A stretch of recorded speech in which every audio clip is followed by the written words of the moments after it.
looks like we're going.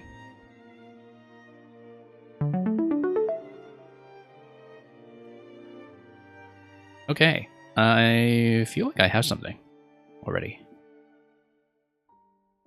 Not permute. Something similar. Exchange 6, he must be sitting on some dreck. He must also be keeping something relatively decent, like an S or a blank. Going to check UP.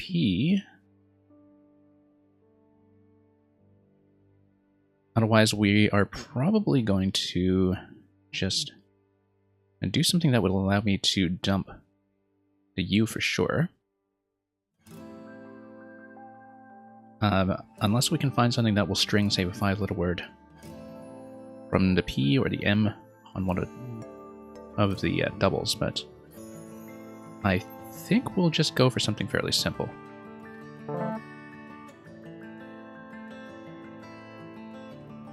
Not always a fan of these low-scoring 3-tile plays to start the game, but sometimes when you just have to do a little bit of medium-sized rack management, maybe that's the way to go. I was not too keen on the idea of making any 5-tile plays that would keep the U on my rack, but in any case, we are quite a ways down already, so... Oh, so close to something like maturity, or amenity, or anything like that. I might just do something to, once again, just dump. Notice that for pure, you would have something like puree coming down here. Now, of course, obviously, on this rack, I'm currently looking at beaming. There isn't a place for it to go, as far as I can see.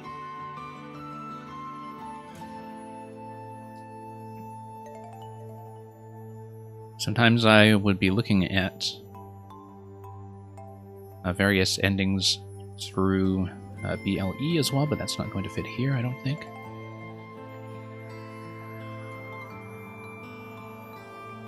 So if beaming doesn't fit, we will be looking at some endings in men or man, perhaps.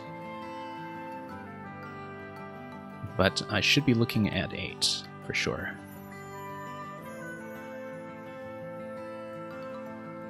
And we'll see what happens. If none of that works out, then... yeah, we'll probably just try to extend the board a little bit. Declunk some of the consonants and see if we can turn this into something with a bit higher potential.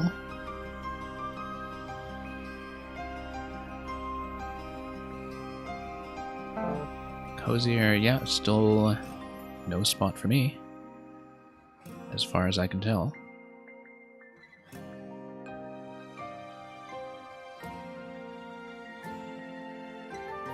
And let's see what we can do with this. Right now, my own U has caused all kinds of issues. We may just have to keep building down towards that location.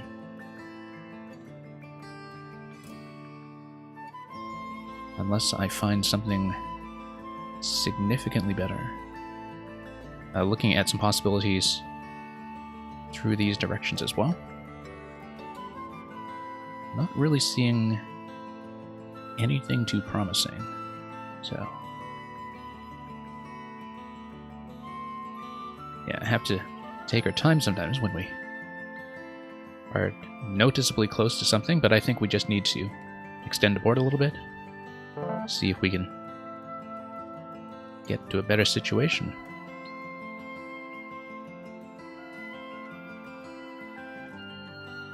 Yeah, that's not open enough, actually. I'm not giving myself any floating tiles to play through. This current rack does form a lot of 8s that don't fit Through the R would have been baronies. Through the T would have been the whole botanies, botanize, etc. set. But by itself, not going to be too much.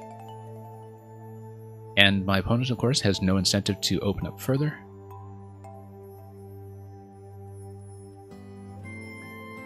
So we'll just have to see if anything happens that will give me something to capitalize on. I guess I should be thinking about 9-tile plays through the disconnected T and R, much harder to see. But you never know.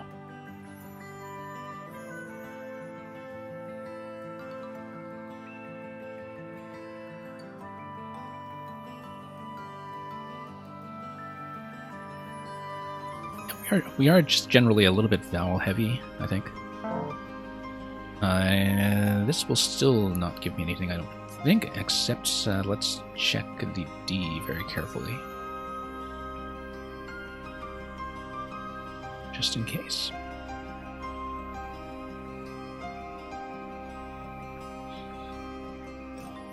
We actually have a lot of potential lanes that I can't use yet right now, so we just need to keep things nice and open, I think, and make sure we get some spots created.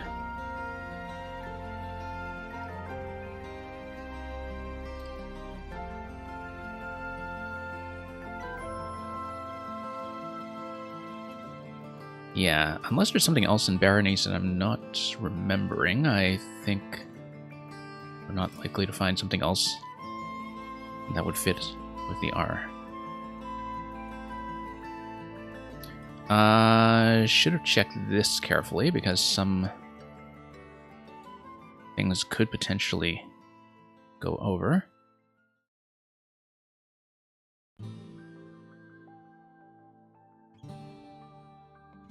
This could potentially give me something like an S hook.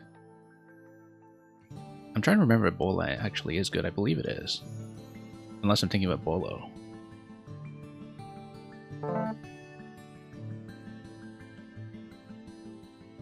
This has 1-7 in it. That's Neurolis. And that, of course, is just going to not fit either. Except now it would go down to here. I don't know if we would have perhaps something a little bit better, say, going through to G here, if it's like an INGS. I don't think so.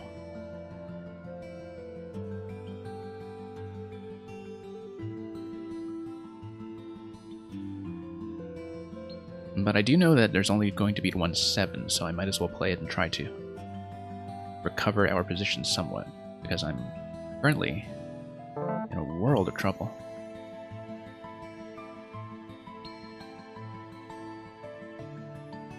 And let's just see what we can do to fix this.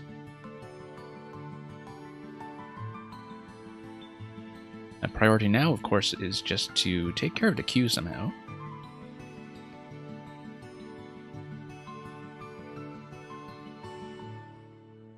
But with only one vowel, the A will work with the Q, I guess, but it is not going to work too well with the existing board. And that's the larger item of concern right now. I mean, you know, you could potentially just do QAT over here or something. That's still going to be about 20-something points, but then we are still going to be in some fairly major consonant trouble. However, if that's the best use of the Q that's going to be available, then we may as well go for it. And that's, of course, unless anything better presents itself with the avenged hook here. So, for example, we're going something like this, except that really leaves me in a terrible position. I don't think I can do it. I just have to dump to Q because I mean, I don't know if my opponent is sitting on something that will be able to use that. The V blocks off lanes, technically. So playing up here would be an investment in opening, but I feel like I really do just have to get rid of the Q, so...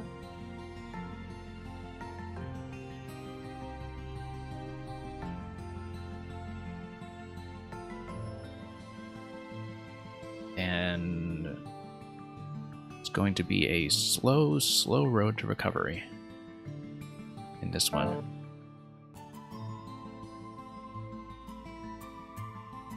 Okay.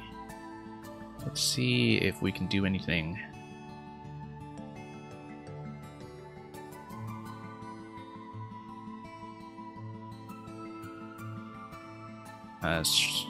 Currently looking to see if there's anything we can do down here. Also anything over here.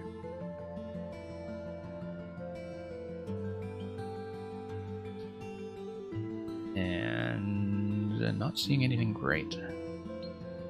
This would, of course, open up a bit.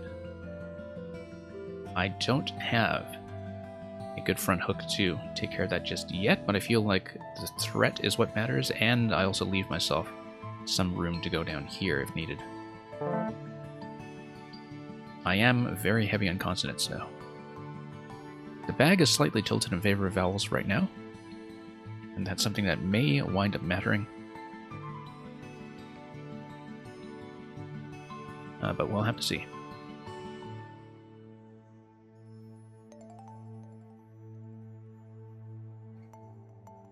I mean, I should be saving an S for the S hook over there. So...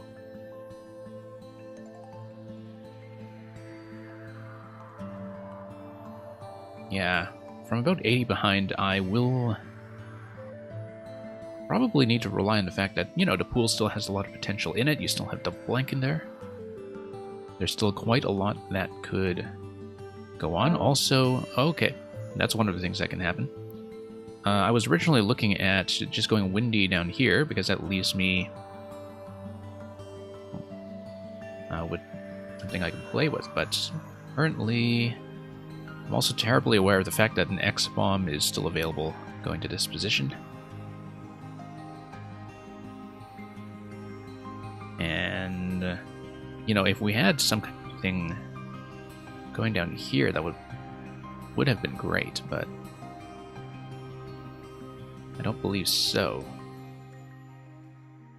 I think the best thing I can do is to open up like this. Okay, now we're potentially in business. Except for the fact that this is the only really good lane right now. My opponent will probably know to block it, but I should look in that position anyway.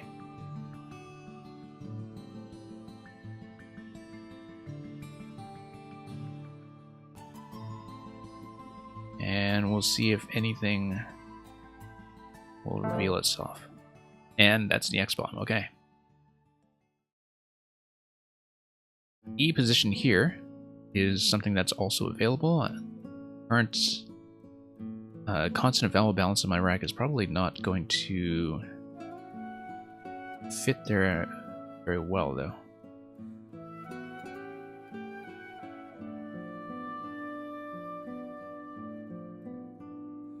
There are definitely some sevens as well, like gurneys and such, but doesn't really fit anywhere.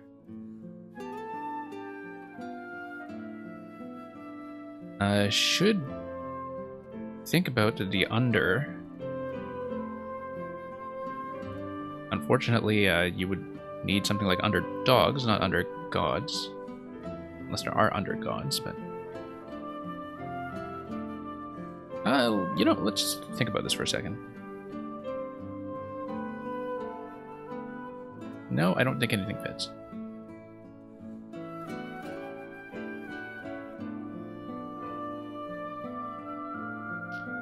Yeah, best potential location is definitely going to be the T there. I should really look, even though I'm in a hideous deficit.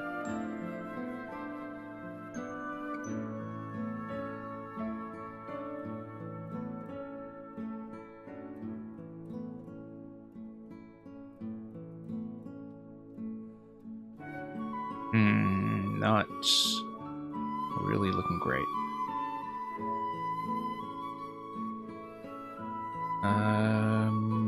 Something similar to grungiest.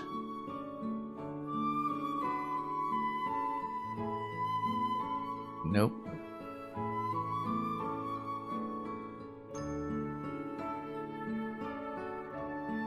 Unfortunately, this really kills a lot of stuff as well, positionally speaking.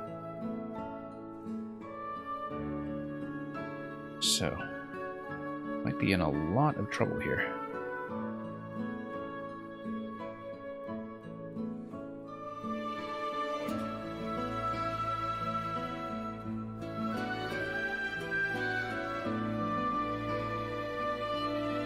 Yeah, it's the combination of the G and U that just isn't working out for me at all.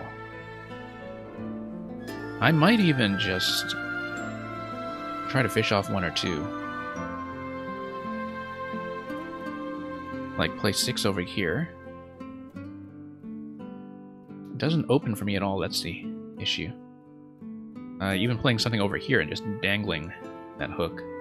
Except that would block off my own lane, so that's very counterproductive.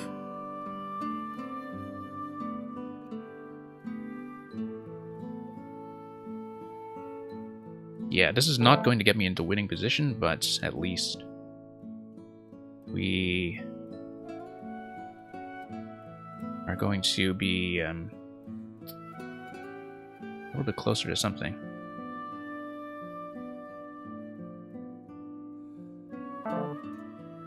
Okay. He's going to block off that lane. That's fine. This is just going to be interest, I think.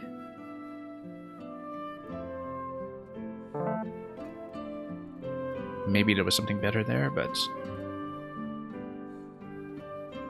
at this point, with only 4 in the bag, the objective is to lose with dignity.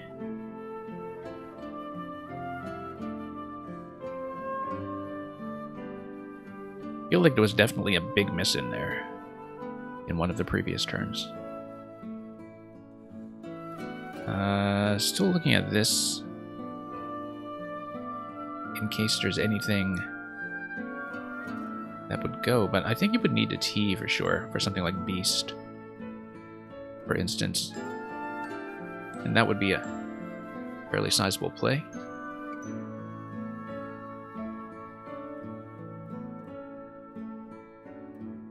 So yeah, only really getting these baby high probability bingos down this game.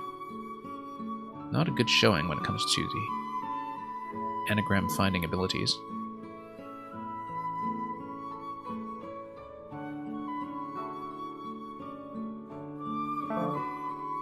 Okay. Yeah, we're just gonna get killed.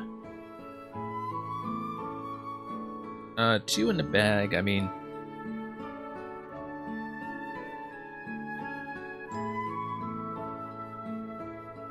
I should be trying to get rid of the V, for sure. U here is actually not too bad for me because both my P and my V go there. Sorry, my P and my M go there. I can't really jump the V very elegantly. Like that.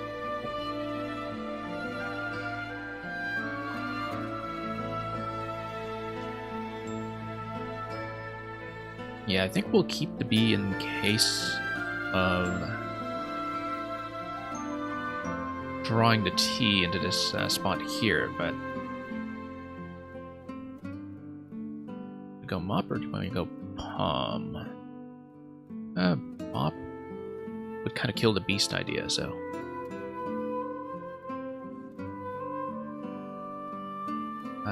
let's go Mop. More flexibility on the vowel. Yeah, this is not going to go well at all.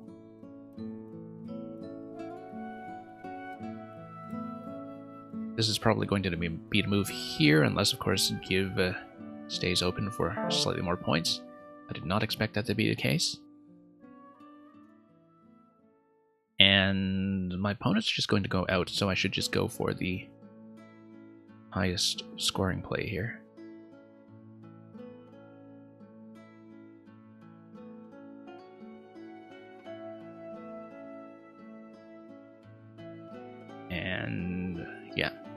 Might as well get this one over with, let him get over 500.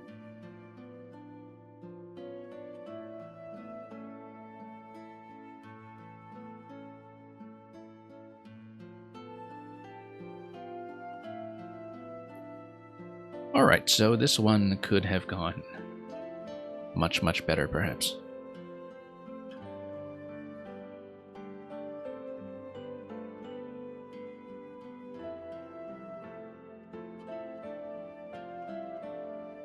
But we'll just have to see what he decides to do to finish.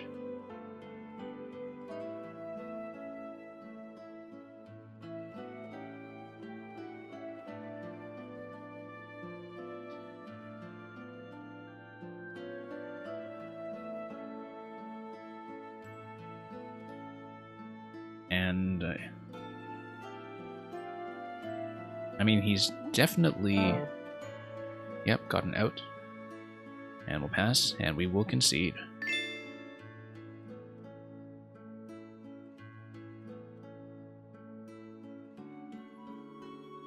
Okay. That, once again, could have gone quite a lot better.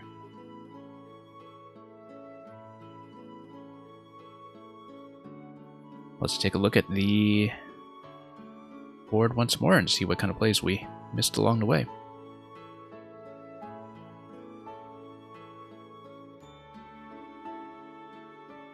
And yeah, we'll just stay on this pretty much until the pairings come up for the next round. That one was over, it felt relatively quickly. Not much that I could do. Also new to the feature set on Woogles.io this week is the auto examiner, so I don't need to click this constantly. So yeah, that was my opponent's opening. You can see where the change 6 is coming from. I wonder, in fact, if he just kept E out of that. Yes, he kept E, which is kind of interesting. I think in some cases you would... Oh, Tempora. I missed Tempora. Okay. How could I possibly miss Tempora? I mean, I guess we're far enough into the pandemic now that I, in fact, miss Tempora very much. But yeah, total miss. Title over there.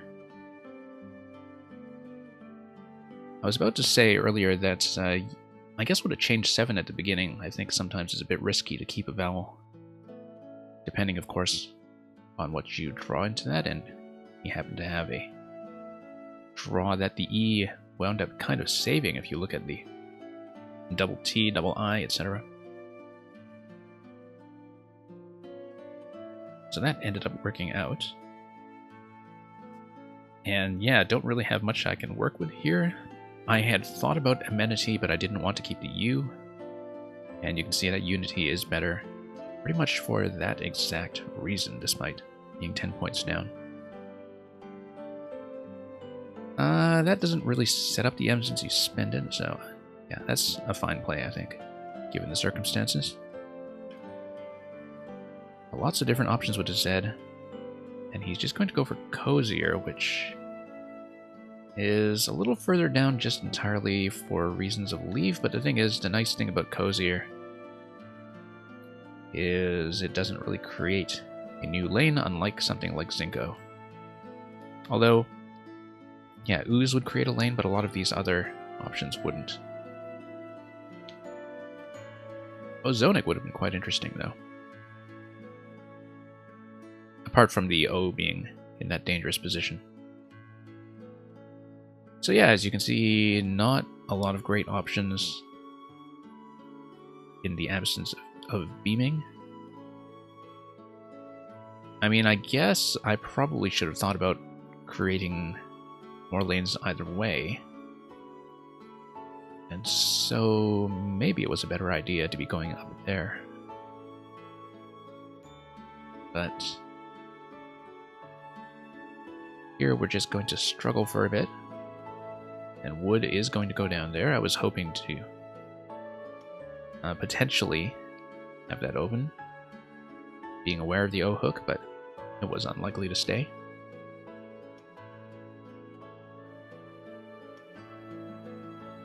Missed Bedsonia. Okay. This is one I should know, just from study, but it is one that is a word that you really do have to know cold from the alphagram, because I miss this all the time. You know, even just from flashcarding it. This is one that I notoriously have a great deal of trouble seeing, so... because I had thought about the 8th tile being R and T and so on, in different positions. I had not really considered the D, or rather I looked at it and I thought I just couldn't really find it. And again, this is not a word that you will find just by looking at prefixes, suffixes, etc. You really just have to know it. Any of a class of sub-microscopic pathogens. Yep, my opponent is not going to miss with a rack like that. And it looks like I did go for the best option there. I was looking at the NG ending, but I was not going to take anything there, I don't think, unless I hit the double. So, the right play in some terrible circumstances. No, he wasn't going to do that. It's funny because this, ironically, is not a defensive play at all. Opens the board like crazy, sticks himself with a V. Absolutely not what he wants to do. So, yeah, very understandable here. And of course I spend my only A the next turn because I kind of have to, except I just didn't see that, which is a spectacular miss given that I was looking at the same location with the same tiles. On the other hand, I do use that lane eventually, and positionally I need that openness at this point in the game, so 33 points there versus 26 there. I think the sacrifice is actually kind of okay if you justify it from the perspective of leaving this and this nice and volatile. Pity about to leave either way, but one isn't going to do too much better. Okay, he is going to find the highest scoring and highest equity play there, so nothing much to look at. I do play Windy there later. I had not thought about Wingy at this point in the game. What did I even do? Nothing good. Oh yeah, no, this was where I opened up here and got punished for it soon afterwards.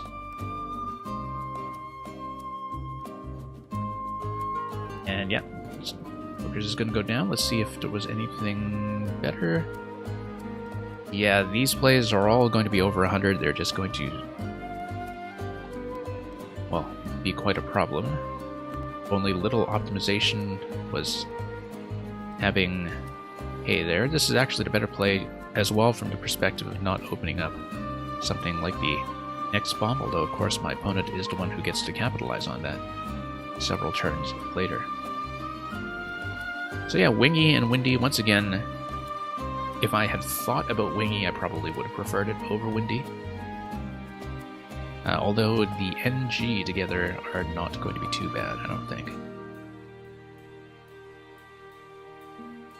Interesting that there's an even better, or at least higher scoring X-Bomb than what he tried there, but I can see why he might want to keep the E, even in a relatively spell-heavy pool, but at this point he's just completely running away with it. I missed it. And Under Gods is good, okay. Because I looked at that and considered it, and I was thinking Underdog, and not having actually studied up to that probability, I guess I didn't think about Under God as a single word, and I was in the kind of position where I probably should have given it a shot.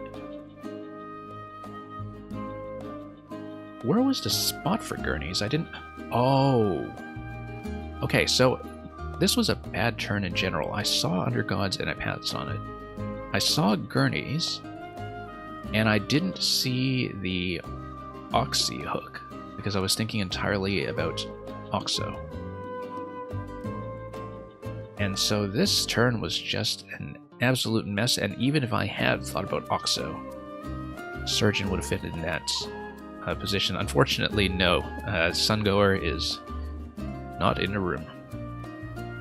But it's funny that you mentioned that, because that is, I think, as is true for anyone who knows that story, one of the ways that I would be able to spot that with a wreck if I were, you know, thinking clearly about using blank as O. So, yeah, this was just a bad turn in general. I think playing a lot of 5-point challenge lately has kind of altered my sense of risk assessment in double challenge, and so yeah, right play probably should have just been to try Undergods.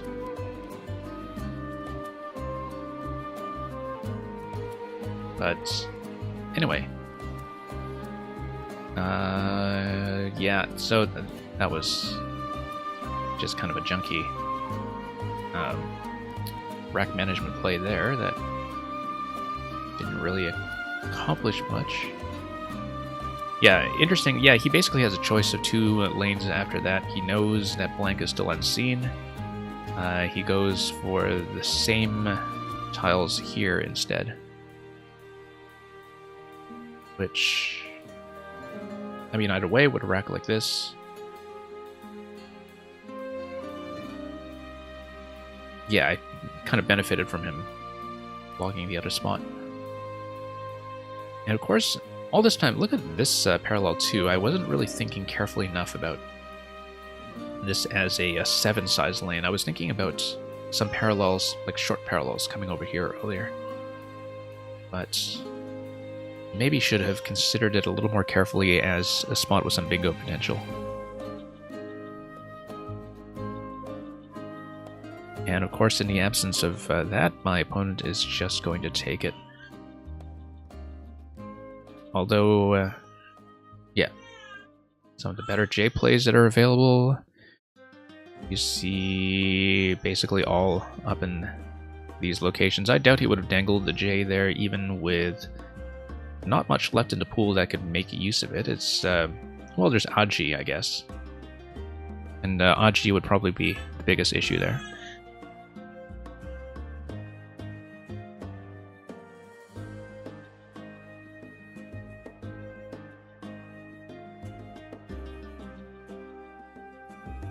Okay, so here, I mean, I wanted to make something happen with ideally drawing the T, and that was the thinking behind keeping B. I didn't look at this spot as parallel because, of course, I was trying to leave that open. But yeah, probably should have just gone greedy and played down there instead, but at that point, you know, it's very clear that this is going to be a gigantic loss regardless. So, not really much to look at from there, unfortunately. And for once, because this was kind of the bad end of a rather dire blowout, there's not really too much to look at except for the turns where I just had something and missed. And yeah, not much else to look at there. Let me go back to the interest turn just to see the other bingos that were available again, because it's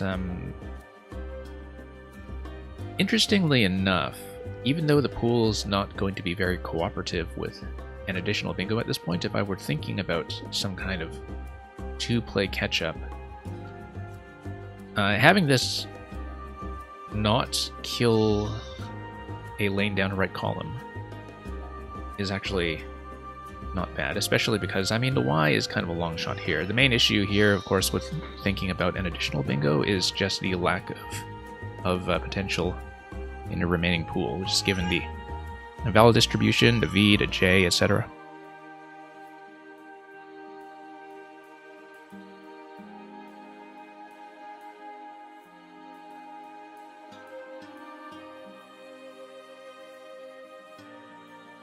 So yeah, not much else to look at there. What I may do is see if there are any games that are still ongoing in this group.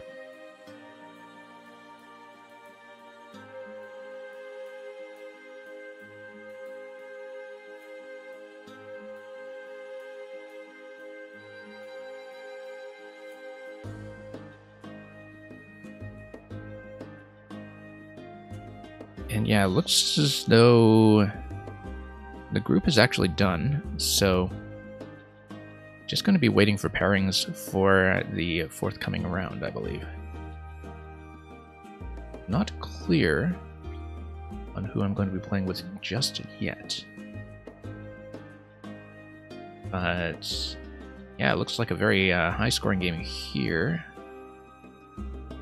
405 and 465. Otherwise, I was kind of on the losing end of the high game of the day so far. Yeah, with 481 down here in Collins, kind of want to look at that board just to see what kind of things they came up with.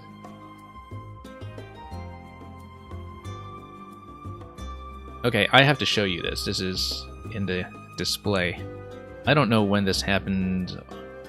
Oh, it must have been at the very end of the game where... You see where Neep comes down here? So, let me see if I can give you the full display and just remove my overlay. Invalid words challenged off. P-E-E-E-N-U-S. I'm assuming that was just a final rack and that was just a bit of a losing comedy play. But I thought that was reasonably entertaining. Yeah, here you can see in the log a challenge play is invalid. Right before Neep goes down to following turn, it just seems like a bit of a joke play from Jomi, who is way ahead at that point, and thought to just try it. He does that sometimes, especially when it's a situation where the stakes are low and the opponent just may not be paying attention. Sometimes when he's behind as well, just to try something with the outplay when the board is too busy for people to have much visibility, so...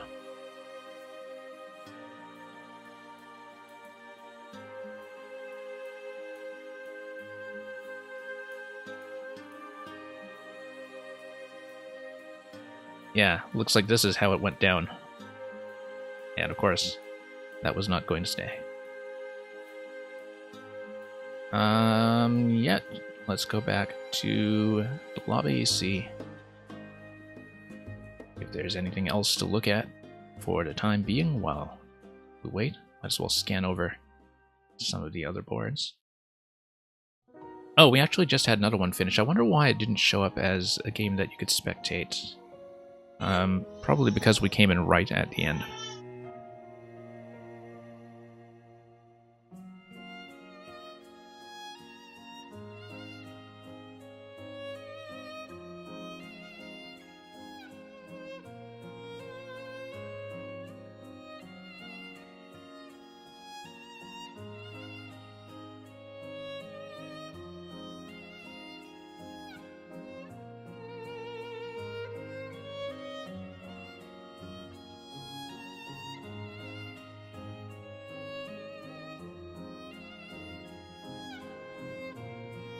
Yeah, just looking over some of the other boards in the group, seeing if there's anything particularly spectacular.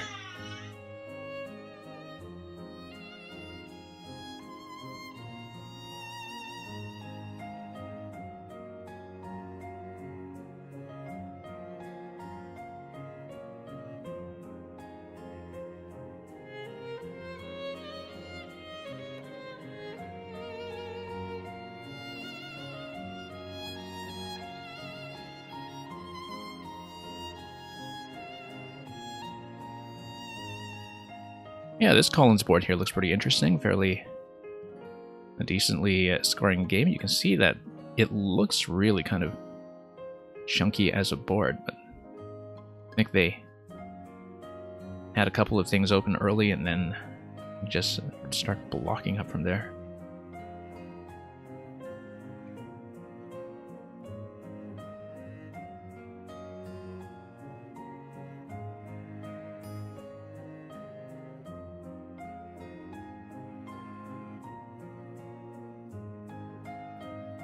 And this is going to be one of the NWL tables. Having humidors in that starting vertical position looks pretty fancy. And was it the second play or the first play? That was the second play, so it start with Zin, and then Humidor was not an opening vertical play, it was just going straight down the middle of the I in Zin, by the looks of it. But nothing that looks like a really close endgame. We're just waiting for the pairings at this point. Don't know if they're holding round 2 for a certain time. Ah, yeah, round 2 is about to start. Okay. Aeolian, welcome. Aeolian, hope you're doing well. We just had a really quite dreadful loss in this game here. Wound up about 170 points down and missed some pretty big stuff, so that could have gone a lot better. Anyway, we are going to be in Collins for the next game, so I'm going to have a bit of a dictionary switch here in just a second.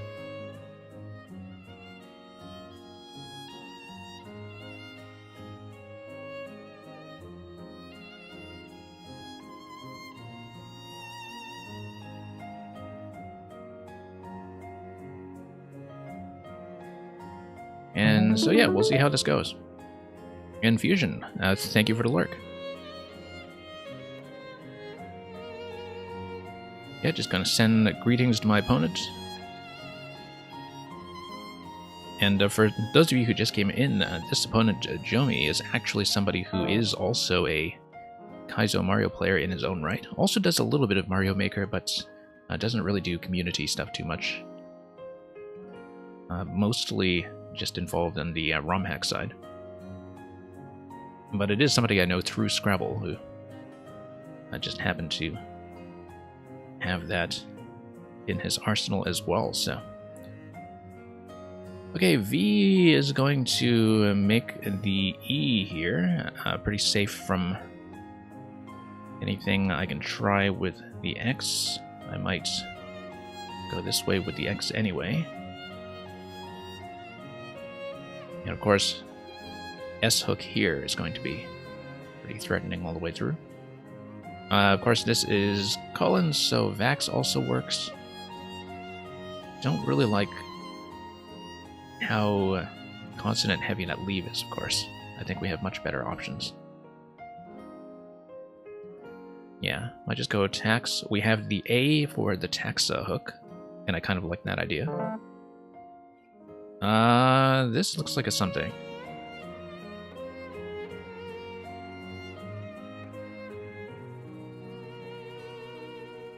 Maybe.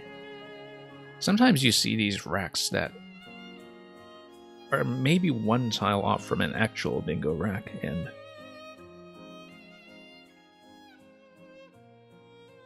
it's, you know, when you've kind of looked at that probability block, but not in some time, they can be really hard to keep separate. So, for example, you know, I would be looking at something that looks similar to bromine. I would be looking at something that looks similar to manrope, you know, with the P instead of the B. There would be all kinds of stuff that looks okay.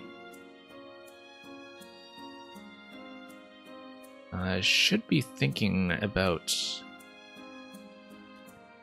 8s for sure. I'm kind of thinking about the I as something that might have potential just in terms of vowel diversity, but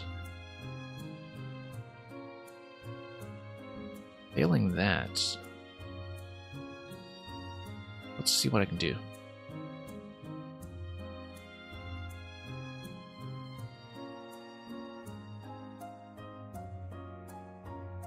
Yeah.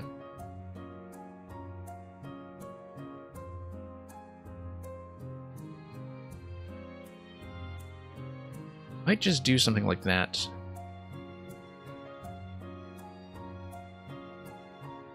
Not great, but it does give you some additional lanes and we could build towards something decent. What does this do here? 19... Kind of closes that off, though. Not that we have the S for the hook. A hook here on the end of beta, the end of bet, is something to keep in mind. This really does look like something that I should know, though.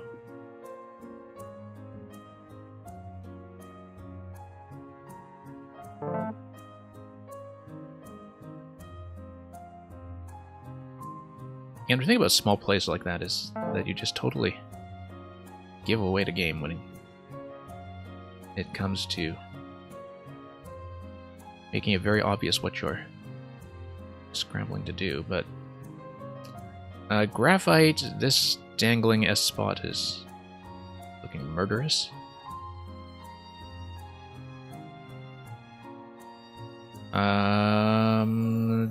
This would have tagged onto a D, Morainid, but I'm trying to see if there would be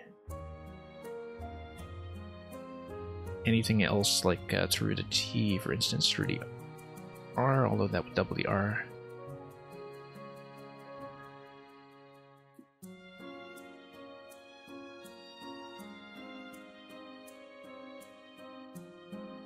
Yeah, I mean, no matter what I do here, well, unless I have, say, second spot here being a consonant with for synergy, which is not going to be anything I have here, but if I have something like R in this spot, for instance, maybe S is less of a problem. But on the other hand, the volatility is kind of on my side right now.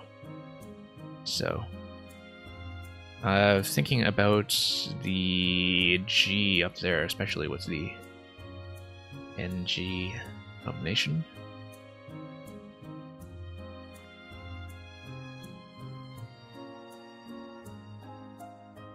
Yeah, this is not great. Don't really want to burn the A like that, but no, we'll go for it. Okay. QU.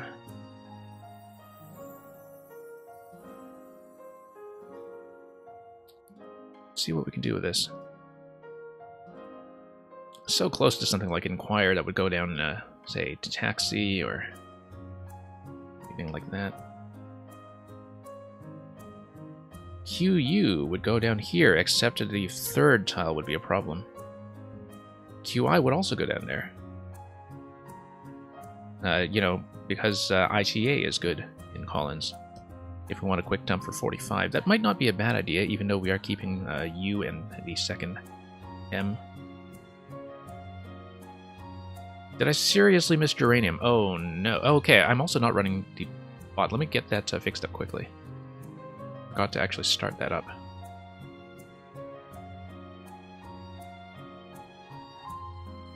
Yeah, bingo finding is not on point today. Okay, let's try that again.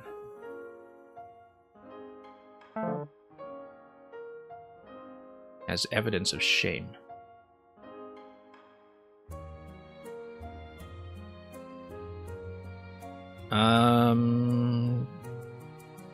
53, but it gives you quite a lot back with the Q on a triple lane, and it also still doesn't keep...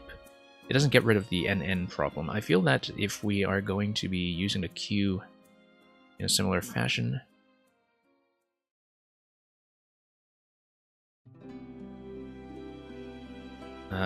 this is actually going to be better. Except our leave here isn't great either, because you just wind up having all kinds of direct you're sitting on. Like, it's not likely to really give me a bingo next turn either, so maybe this is actually the right idea. Unfortunately for anybody who has training in formal logic, Quine is not available. I don't think so anyway. It's Collins, you never know, but I'm not going to take that chance. I feel like I heard someone say, also from a computational background, that they tried it and it was no good. Yeah, Aeolian, that's a good point about Geranium. And germanium. Anyway, let's see if there's anywhere here we can zonk. I don't think so. But I kind of wish... Oh, also, I didn't know that the drawing tool now allows you to just do that. That's... Seems new to the feature set, and I don't even know how I enabled it, to be honest. Because I was just doing lines earlier.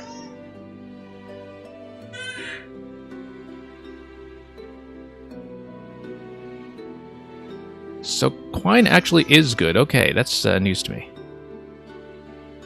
But then I guess I haven't looked very exhaustively at the Collins cues yet, so...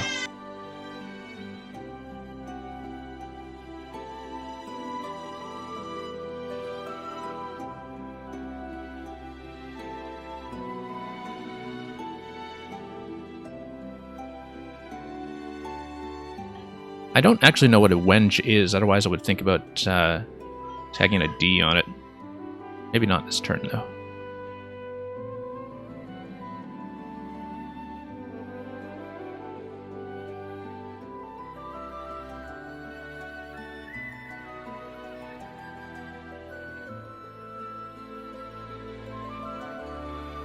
Yeah, a bit of a rough spot.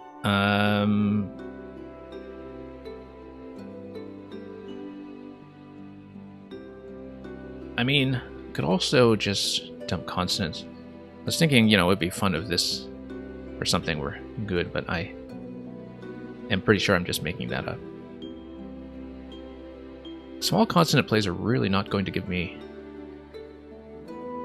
any rescue from the trouble I'm in, though. So if I can think about something that would string through here, that would be great. And yeah, we'll have to take a look at the Telestrator manual. I don't know if this was just enabled or something. I didn't know that I could draw boxes until a minute ago. It didn't work last game. At least not that way.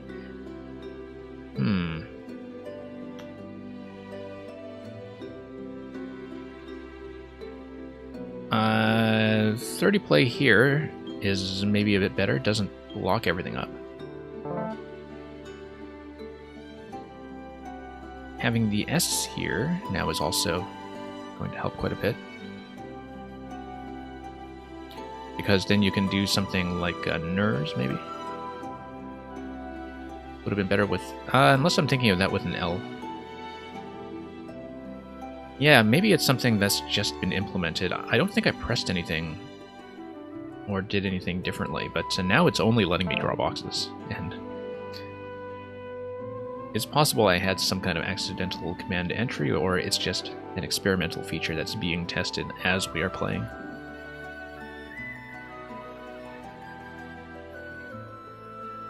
And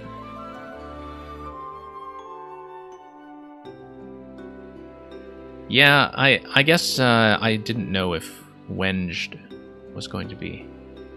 I mean, I didn't have the Eve rezonked anyway, so I didn't really have a good play to do there. Oh no, except here. Yeah, no, I should have just gone zonked to here. That would have gotten me out of trouble a bit faster, perhaps. I think this is definitely going to be the play here. Okay, this is starting to look a little bit better. Yeah, 14B, as you said. This is starting to look a little bit better. I'm actually only 30 behind, which surprises me because I feel like I've been playing this dreadfully. Interestingly, the QAID or something similar is still available over here, or actually in Collins, any of the QUA plays like QUAT, etc. Not quite ravioli here, or anything like that.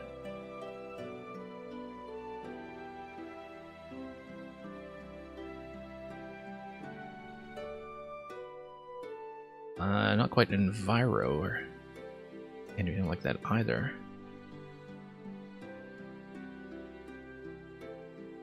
Okay, feels like it's going to be a rack management turn.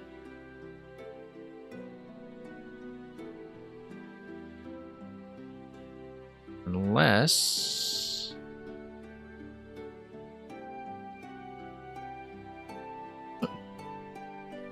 Can't remember... Rooving is any good. Because there is a spot. There are a couple of spots, actually. But I'm not actually confident on it. I'll look it over.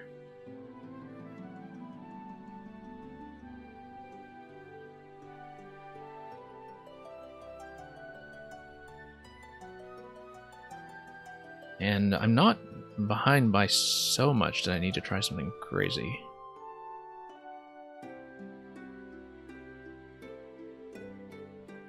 But yeah, quite possible that I'm just playing a bit scared with the word knowledge here. But...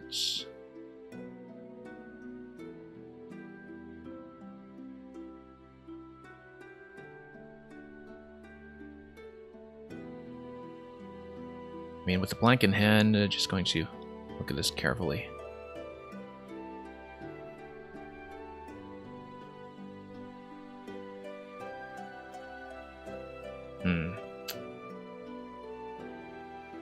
Grooving.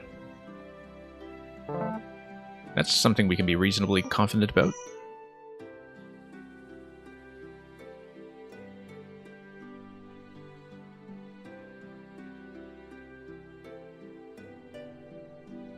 Pretty vowel heavy bag at this point, and we draw into...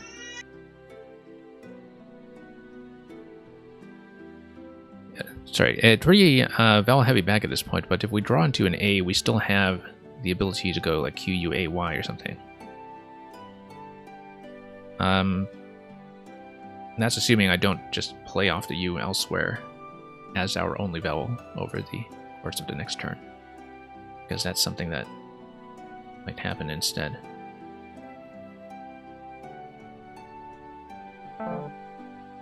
And yeah, Graphites is finally going to go down, and it's going to be a mighty 36 points, which is still not as bad as it could have been. It does lock up this whole corner.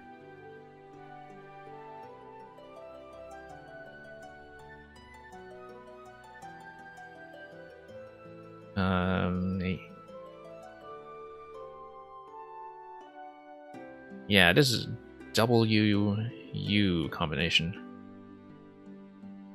Is going to be a pain as always. But let's see what we can do.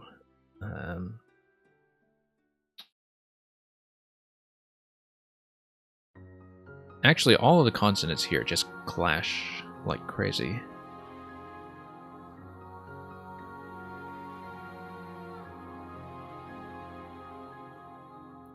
And here's a thought. That still leaves me with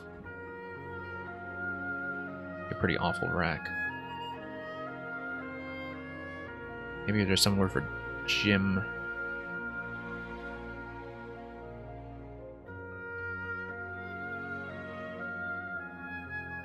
That's not a bad idea, in fact. Just try to declunk a bit. Just looking around carefully to see if there's a better spot for something. Similar also if there's any kind of 5-tile play here.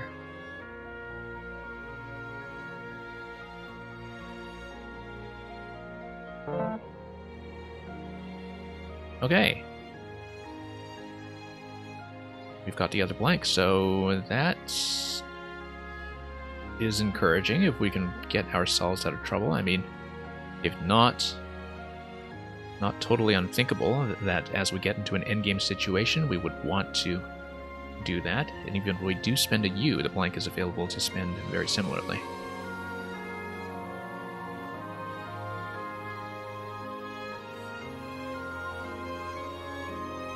So, Don't want to spend the blank on something like that just yet, but let's see how this goes.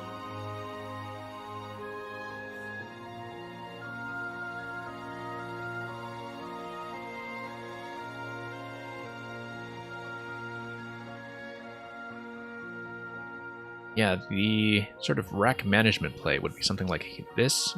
P would be the biggest thing that can go next to U in that situation. But with a fairly vowel-heavy bag, I actually kind of like the look of that leave. I mean, you would be committing to something like having A or O under the J if we wanted to look at something like this lane, and even so, L is not as good a first tile as it looks for parallels, just because it doesn't take things like the E. But, you know, that's a bit of a long shot. This, of course, is potentially helpful as well. I should, in fact, look at this, whoops, a little bit more carefully.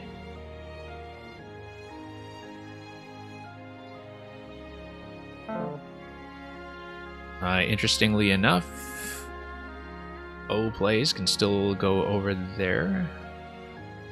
Although I believe that was one of the words actually taken out of NWL. But let's see.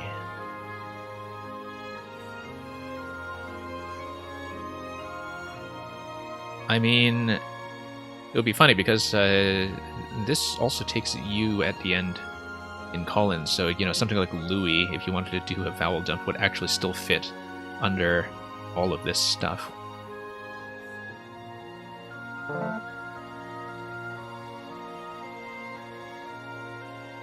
Okay, surely we can do something with this. I mean, this lane is open to me right now.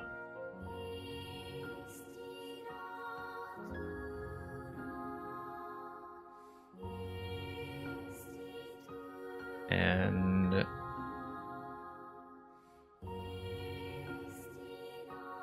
yeah, I'm currently seeing if I could do something with like an S and T over here. Possibly even an 8. But you don't need to fuss around with it too much, I just need to find something.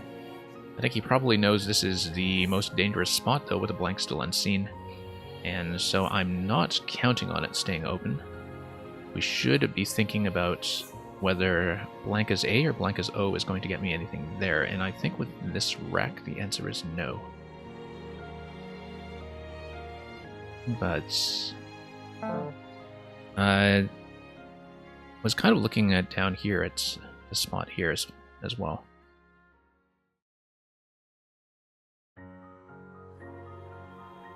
I'm looking at something like stators. Stators? Maybe? Like...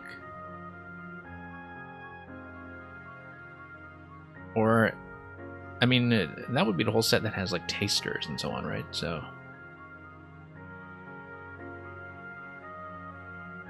Sometimes I don't know if I've seen something like this by probability simply because of the double S and the way the double S can totally throw that off.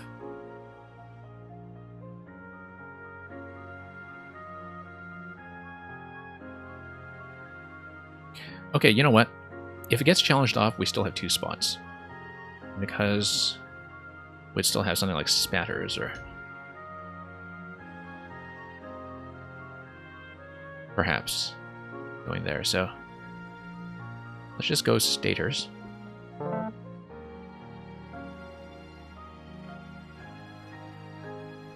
And...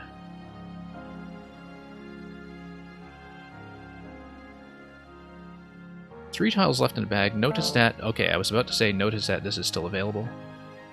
And he's still 20 ahead. And the bag is out.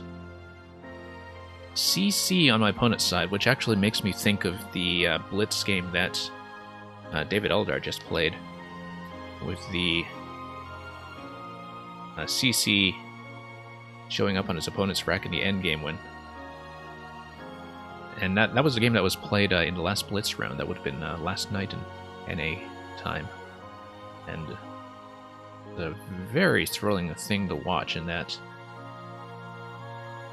you know, he was kind of finding the right sequence in about 10 seconds. In what a lot of people would assume is a losing position, if they only looked at it very casually. Anyway, I'm still looking at this location here. Just to find something that would fit well.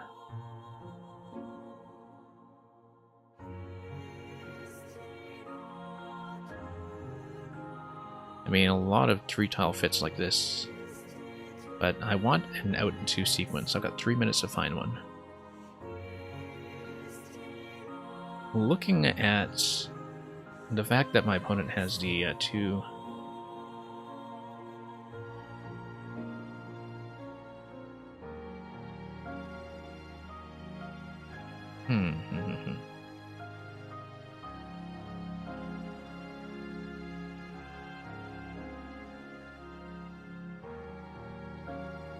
Yeah, if I can find a good out to sequence. So here's something interesting, that if I go A and E here, I actually do have an out with OORI, but I only have the 1. And I think he would be able to see that fairly easily and know to take it out. And I don't think I actually have good alternative to that. I feel like I do have to undouble the O somehow. Like,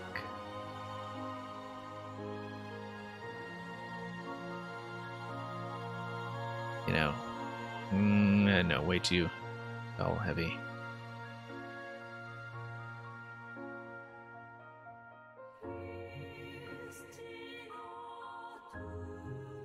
Yeah. If I can find something similar, I mean, I really don't think I can just go with this turn, because it gives him too much access to stuff like this. Although, on the other hand, no. Definitely not. Should be looking at this, though, given that he's not really going to have very many parallel options here that are any good.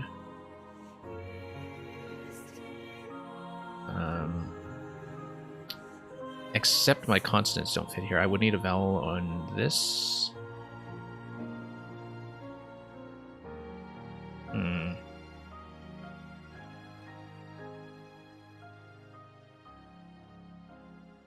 This is where my lack of Colin's high vowel knowledge is going to kill me. I'm down to a minute. I have to make something fairly soon.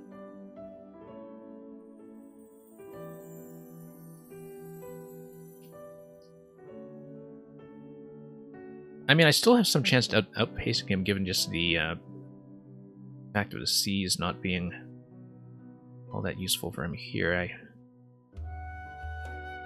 may still go for something like this. I or E. E is a bit more flexible. I would basically commit to that other spot, but it's Collins. I can make something happen.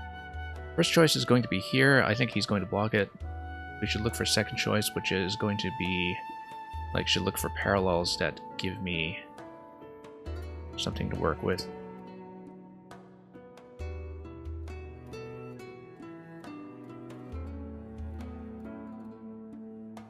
That's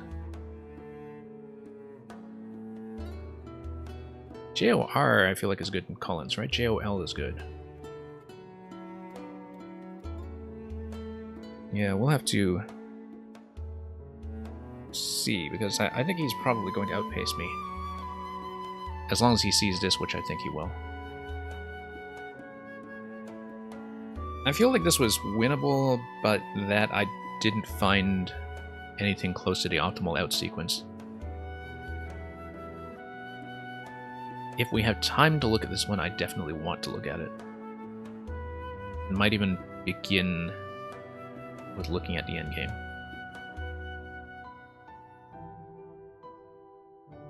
Yeah, and we're taking long enough, or at least I'm taking long enough in this game, though, that I imagine there won't be too much time to look at the board here. But we should definitely try to step through it. Anyway, I have so little time available on my side, I really do need to preview my plays now.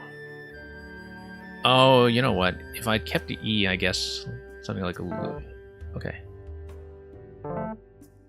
And yeah, he's actually just gonna win. I don't... Okay, so Wenge does not take D.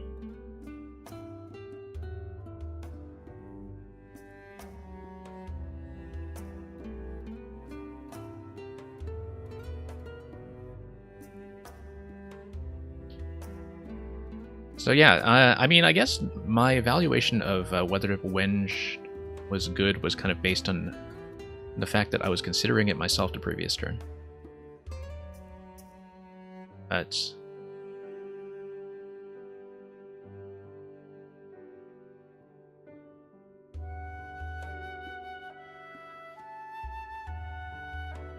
maybe it's a word knowledge thing. I'd have to look at this. Let's take a peek at the board. And with this one, I am going to start with the endgame, just to see what else was available. I mean, ideally would be stepping through Quackle or something, just to look at the game tree, but... yeah, so we got this play here. Ooh, look at that.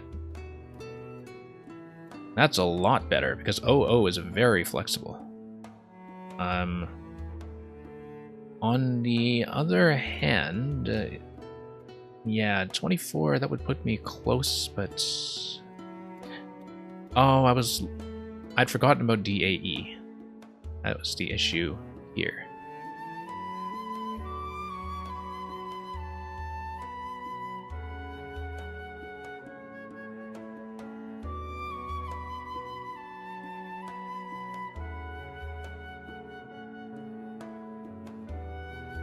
Because, yeah... I'm also kind of simultaneously chatting with my opponent about this, because we're looking at this as blocking his spot for the double C, which I honestly just didn't spot. Because if he's kind of stuck with a C and I'm holding 0-0, 0-0 is not going to score very much, but it has a fair bit of potential for stuff that's about 10 points, like over here, over here.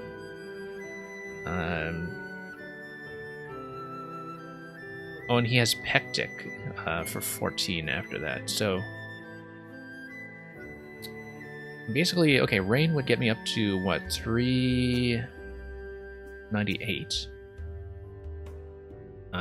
Pectic, which he's looking at down here.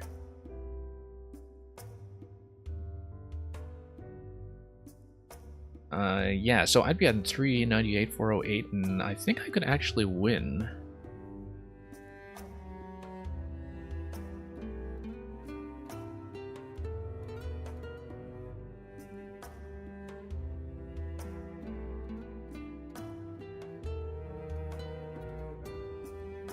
Yeah, I think that actually wins, because I'm at 398 to 408 after the sequence Rain and then Pectic.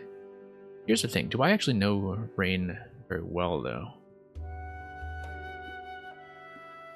I would not necessarily have been confident about that, but...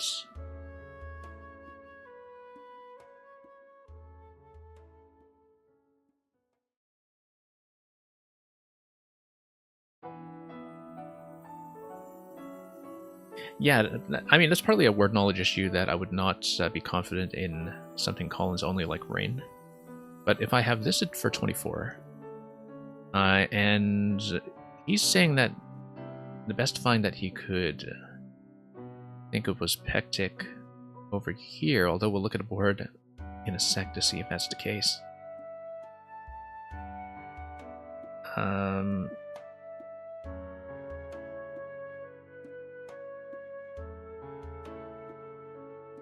then, yeah, this wins. 0-0 down here. Because I need to make up 10 points. This gives me 8 plus 4. That wins by 2.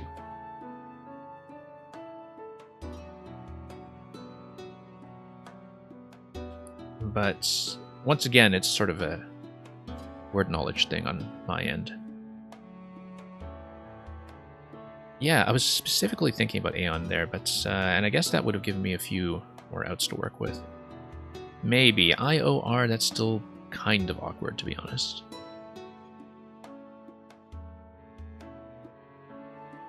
Anyway, let's take a look then at... Oh, interesting.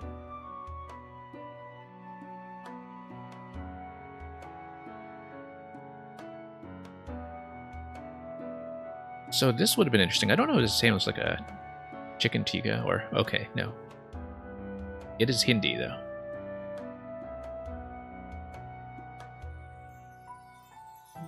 Look at this fit here. Faience. With the ECE over the double.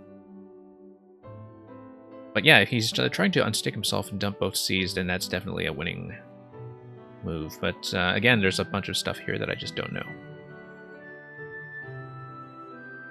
Nice to know that cacti has an anagram. Yes, that's very true.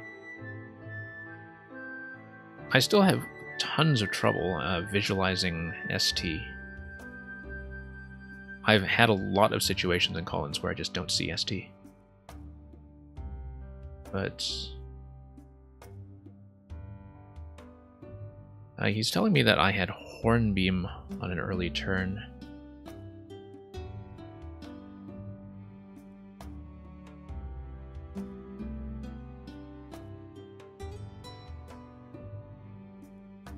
Let's look at the start.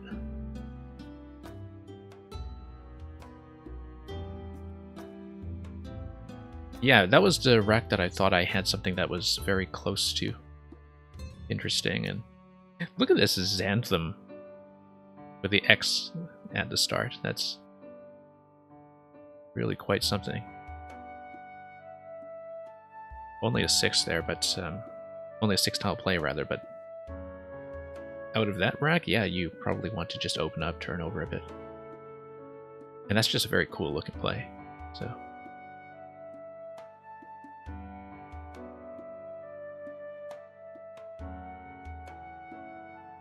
Let me just do a quick lexicon check here. Hornbeam, yeah, of course I know that.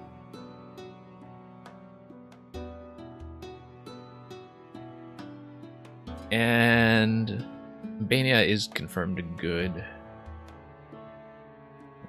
Because one thing that was sort of under discussion was whether that was being confused with Banya.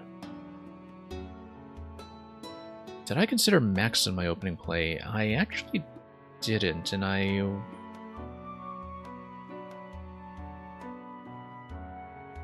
think that was partly influenced by the fact that I was holding A for the taxa hook. Obviously, with Max, if I drew into an I, that would kind of be in a similar situation. Maybe that wasn't the best justification for it. I mean, I guess, you know, MB kind of work together as 2 tiles, but...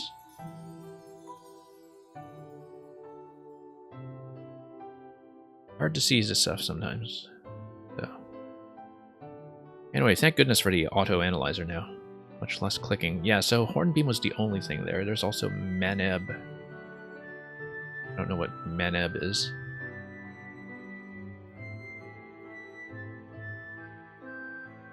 Yeah, it's one of those things where I might not have considered Max seriously enough. I think in some ways it actually goes better with the B than the T does, but, you know, you'd have to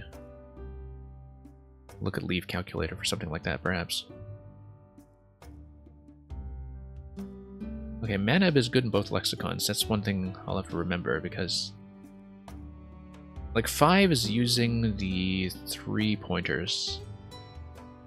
are something that I find easy to overlook sometimes, because like everybody knows to look for 5s with the 4 pointers in those positions, but the 3 pointers are sometimes something that just gets a little bit lost when it comes to study. But yeah, a lot of decently scoring plays here, actually. Graphite is the play if you're comfortable dangling the S spot like that. Geranium was just a miss. If we wanted to dangle both S spots like that. That would just give the S a tremendous amount of power on this board. Hadn't really considered so many parallels. I had looked at the A hook on bet. I mean, the X spot does the thing it usually does.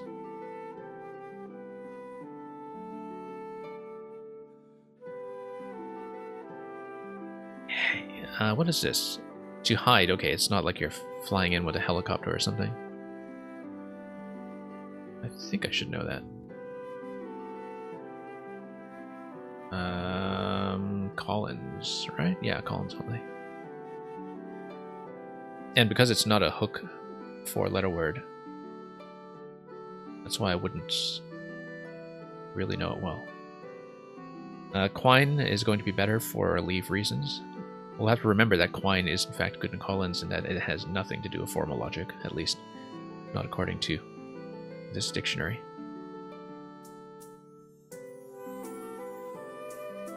But... oh, I see, because it's the same thing as Q-U-E-Y-N as you were looking up earlier. Yeah. No, I was pretty comfortable with that. You can see that the 45 here still kind of suffers when it comes to the leave.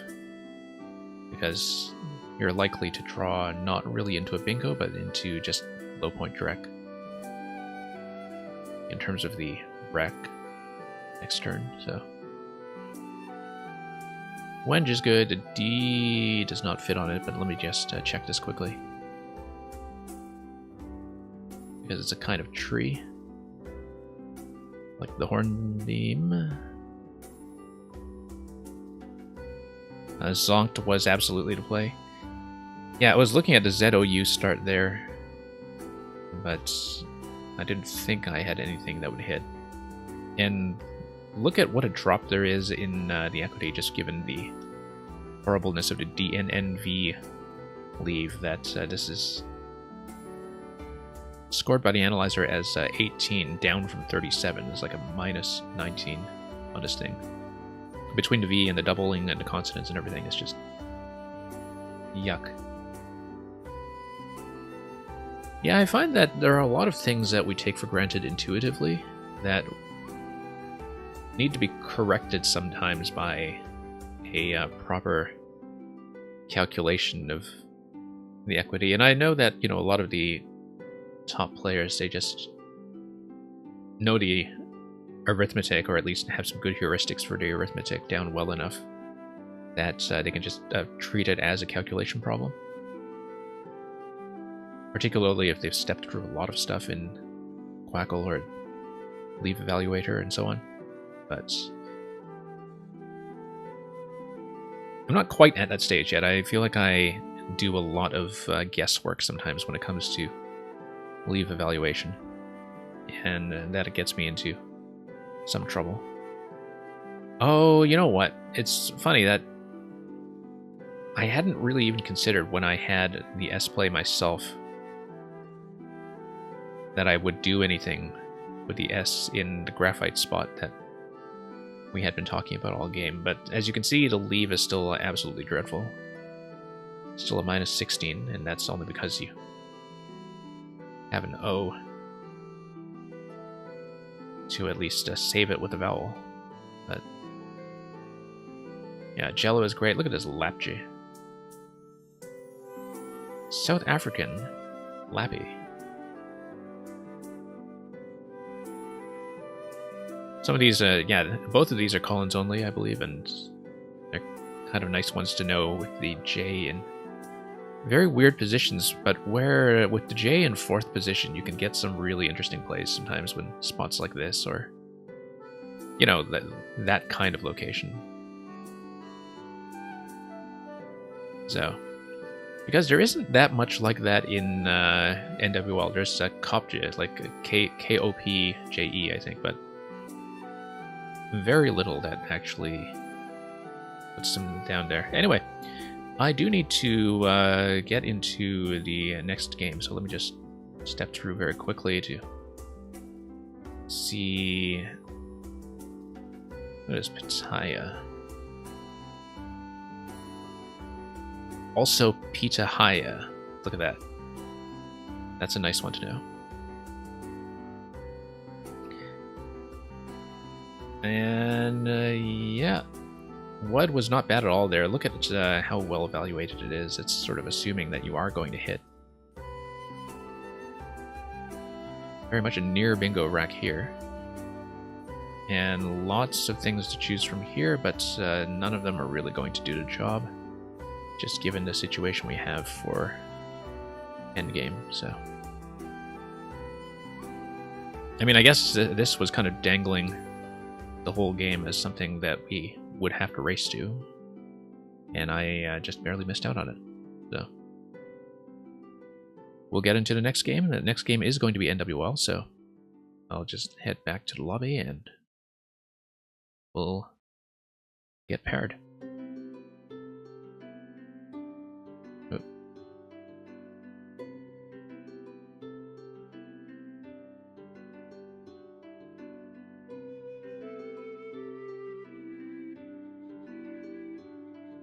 So yeah, 2 losses so far, and the day is not getting easier in terms of opponent to difficulty.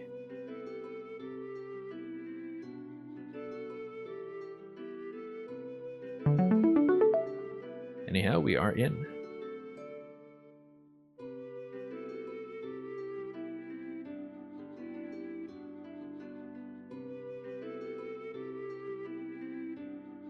Okay, a little bit heavy on the A's right now. We'll have to see what we can do with that.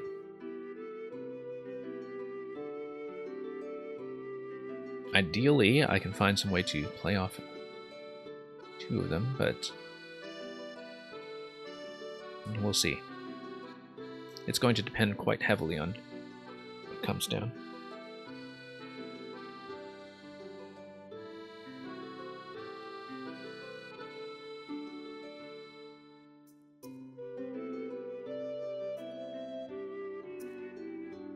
So yeah, we're here in round 3 and are kind of doing poorly so far tonight on both sides of the table. So we'll see who manages to rescue this.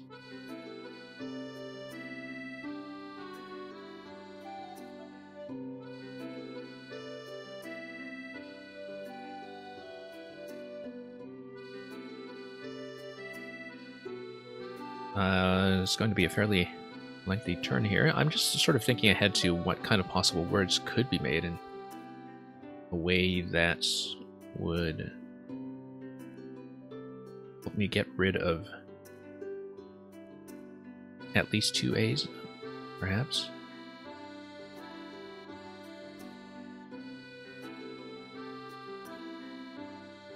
But we'll see what we can play through.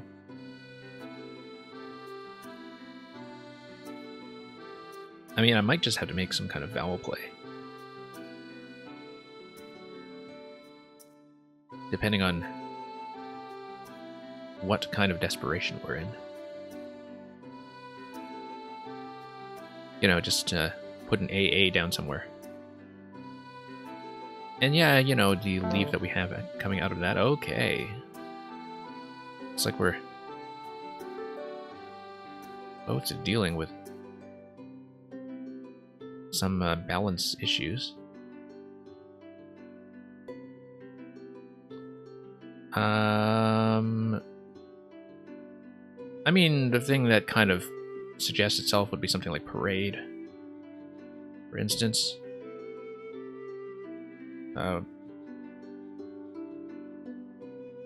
Unless we have a better way to deal with the D. Yeah, we're going to have vowels that are next to doubles all over the board, so I'm not too concerned about that. Given that the Y kind of shines in those situations, given the right positions. Let's consider this carefully, though, because, you know, if I were concerned about that, no, don't want to keep AA, obviously not. I don't want to keep vowels, obviously. Let's just do it. Unfortunately, I don't think a fairway would also be known as a golfway. But definitely the one thing that I'm looking at right away is, you know, compounds that would get me out of some consonant issues. Okay, this is going to be good, actually. I'm not going to be too far behind. Okay, no, I'm still pretty far behind. About 40 down, but...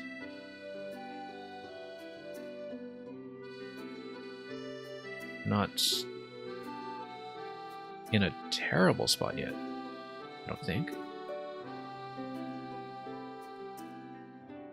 Also, always looking at ABLE, ABLY, because you never know what that reveals sometimes.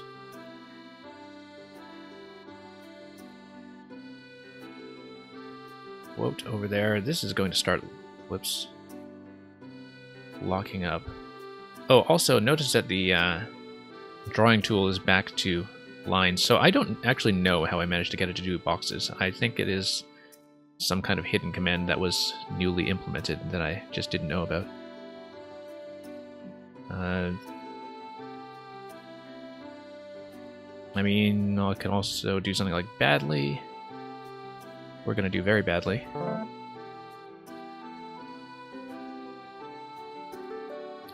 Yeah, Y in that position, thankfully, isn't going to threaten too many dreadful counterplays with the second position.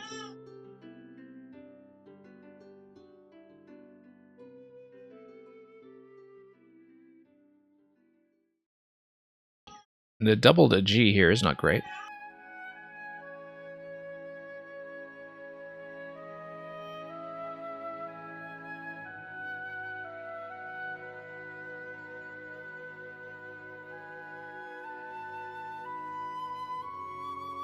I was seeing double with everything. I was thinking, oh, digit, and realized I only had one I.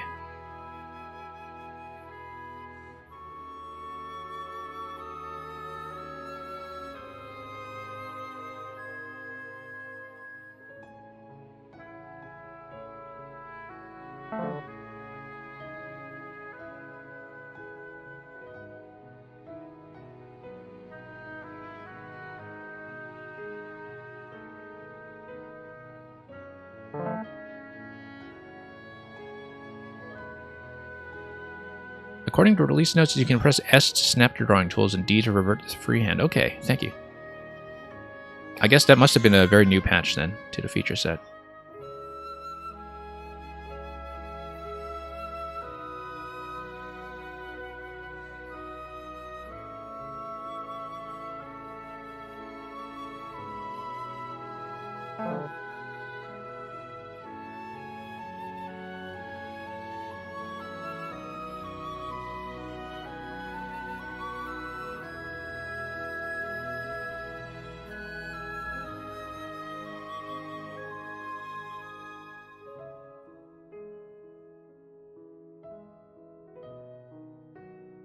Yeah, a lot of potential 8s with this rack.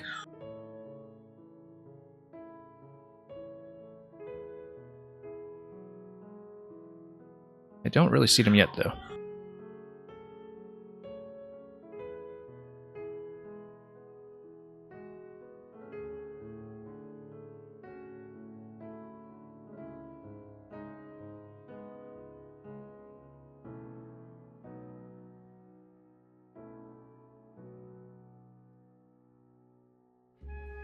I also don't see yet how to activate the drawing tool command, but we'll see.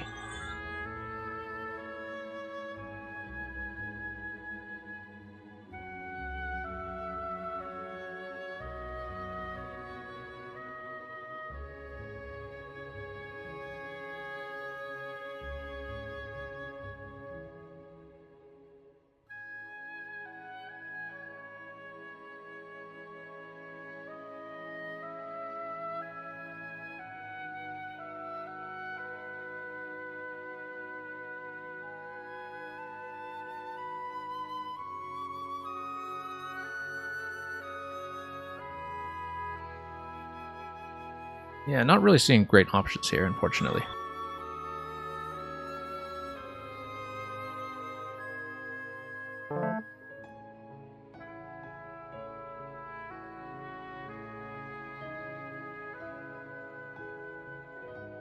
I was hoping to draw into a favorable consonant-vowel balance there given the pool, but the pool is large enough at that point that keeping that many vowels may not have been good to begin with.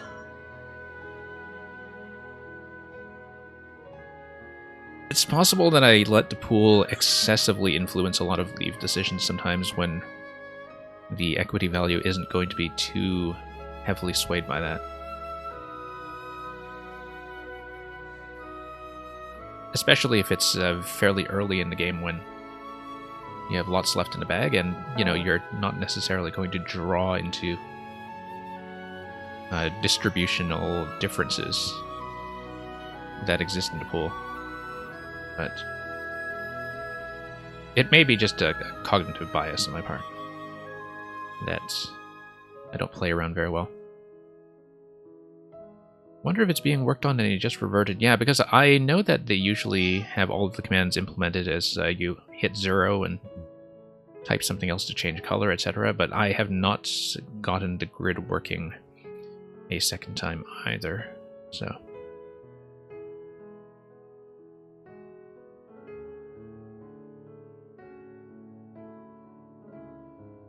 yeah, let me just see what we can do here. Definitely starting to miss some of the Collins plays, by the way, whenever you have racks like this.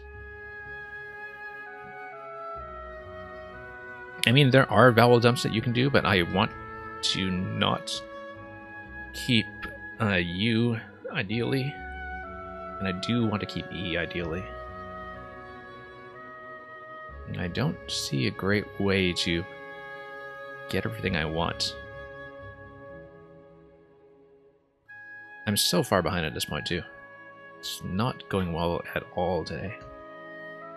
That.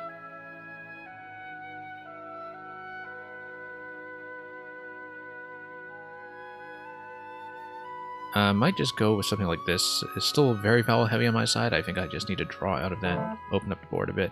And yeah, okay, so now we're not in as bad a position.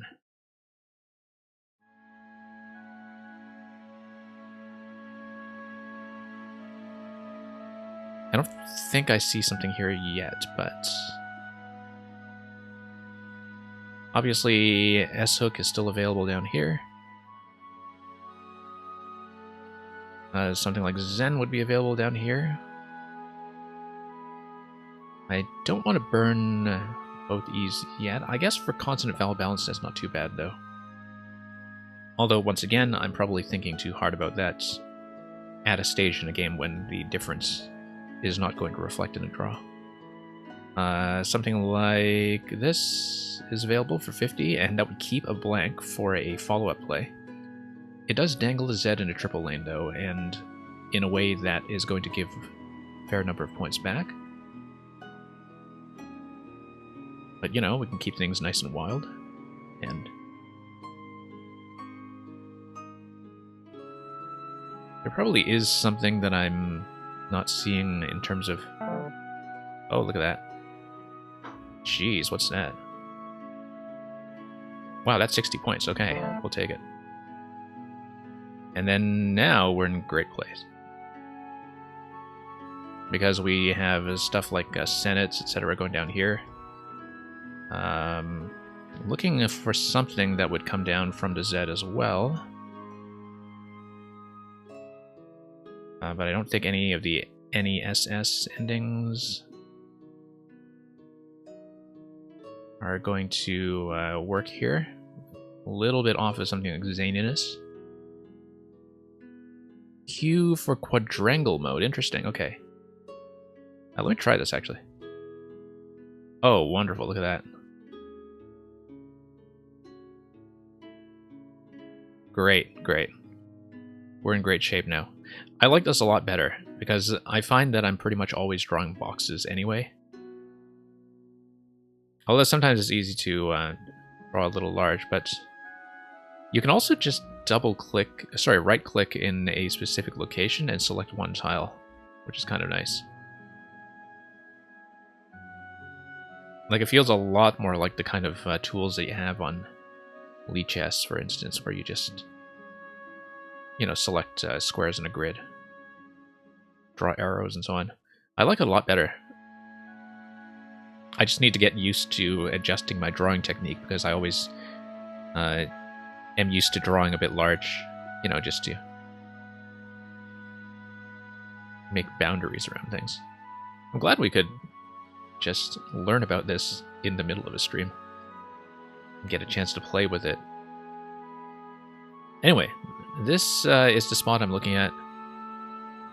I am going to see if I can do any better parallels down here that would take me even further.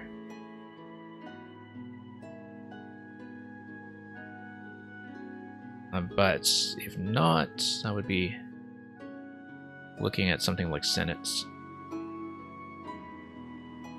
And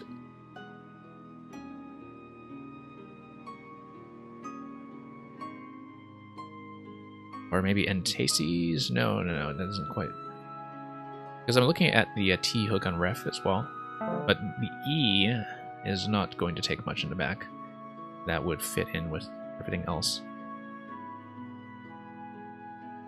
Glacier... I can't do engages, never mind. But I am just thinking briefly about Glacier here. He doesn't have a remaining G or a blank, or he would have just played it. But Glacier is something we need to be aware of later. I think in this position, I definitely just take this. Look at that, tie game, 281. And of course, that's when we draw into VV. Might even just play that off like that. I think that's a completely justified use of the S.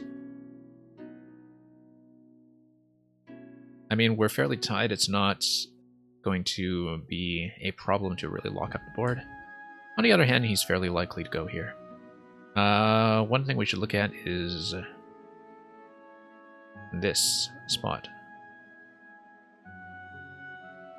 I don't have anything for it right now, I don't think, but I was trying to look at something like a PR start.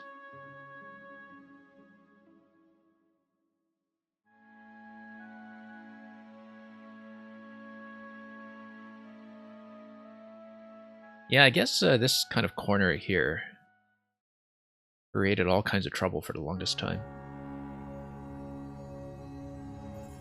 Anyway, obviously, if Vavs is available, Vavs is to play. I think it's actually very clearly best. If it's not available, I don't know if I would exchange out of this. I might just dump PVV or something. But I think it will depend on the kind of position we're looking at coming out of this. Because, yeah, I'll be behind by one play, but it might be just painful enough to get out of this rack that exchange PVV would actually be second choice. Never mind. We're doing it.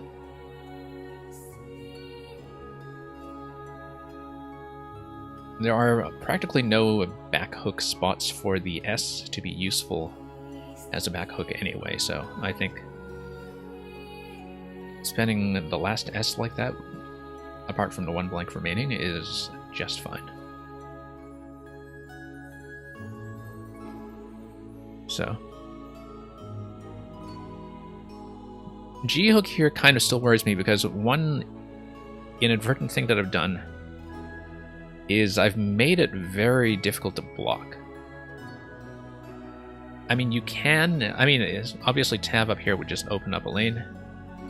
Tab down here would shut it down. But it's a tiny play that's not going to string under the C, and it's going to open up something, maybe. Might not be anything significant, but with the X still on the board, you don't want something like Taxi to go down afterwards. But if we're worried about blocking off, we would do something like that. I'm not sure we want to think that way yet, but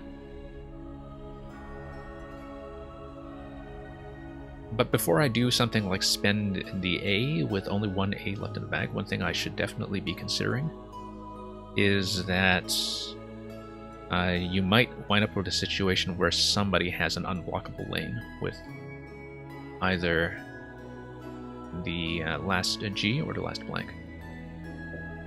And so that's something I'll be on the lookout for.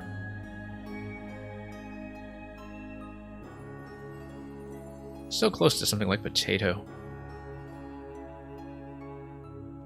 Do I have something ending with O, actually? I don't think so, but... so close to Tartufo, too. Not that bingos will go anywhere.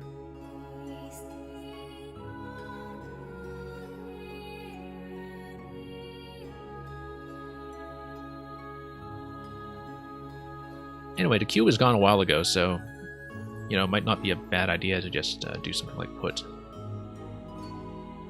Or even tup.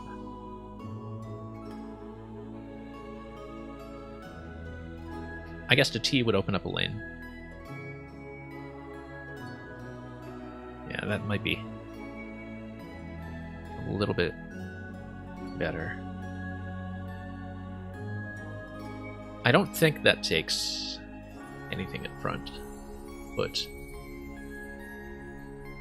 like I don't think it takes S or anything, so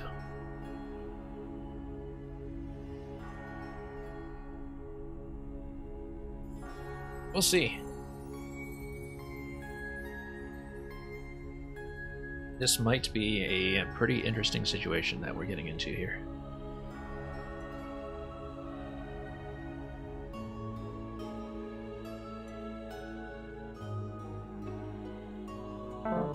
Okay.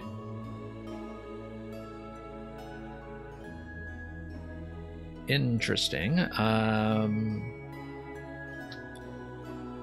lot of low point tiles there. 8 in the bag. X blank unseen. But mostly scoring consonants. K, Y, M, etc.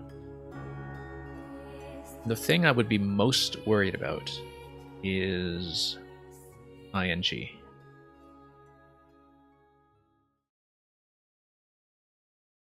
But with 2 positions open here right now, I should not be so paranoid about it that I make small blocky plays when I'm behind. X has a scoring location here as well now.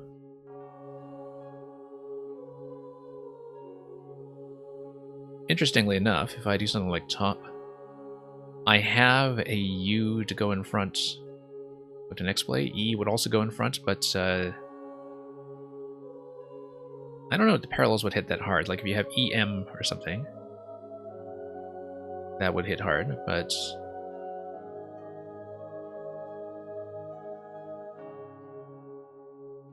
I feel like that's actually not terrible, depending on...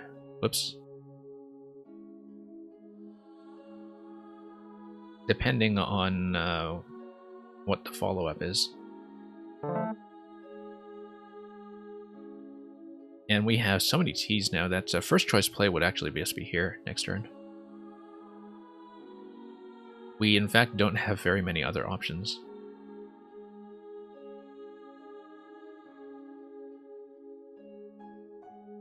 I don't know how I feel about getting the K in this position. I mean, you know, you potentially have some kind of AK, and oh, there's the X. 3 in the bag.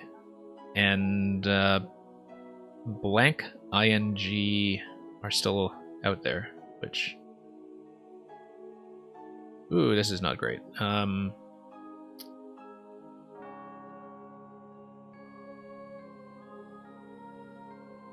I don't remember if Turk is good. Here, I mean, I'm not going to draw into a bingo.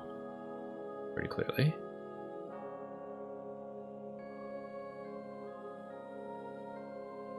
And even if he doesn't have a bingo, he will definitely have enough of a cross-section of the ING ending in the blank that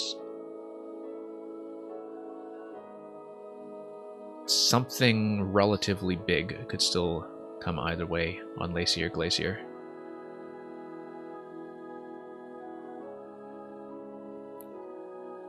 I'm trying to remember if Turk is good in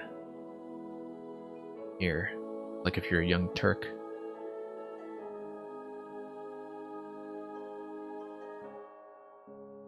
Hmm. 9 points though. I feel like I'll just be outrun. In most situations, especially if the blank is still available.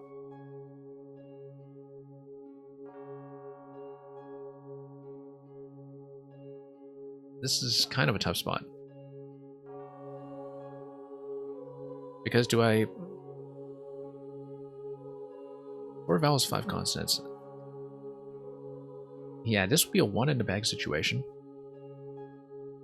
1 in the bag situation, but where I don't have a lot of scoring spots to work with the K. Certainly not while I'm holding the U as well. The U, in fact, is completely in the way. The U is just a disastrous tile right here.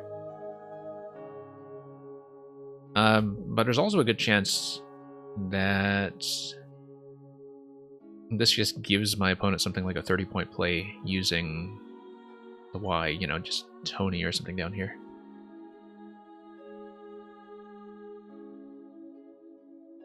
And so given what I have, I actually don't know what to do with this whole corner.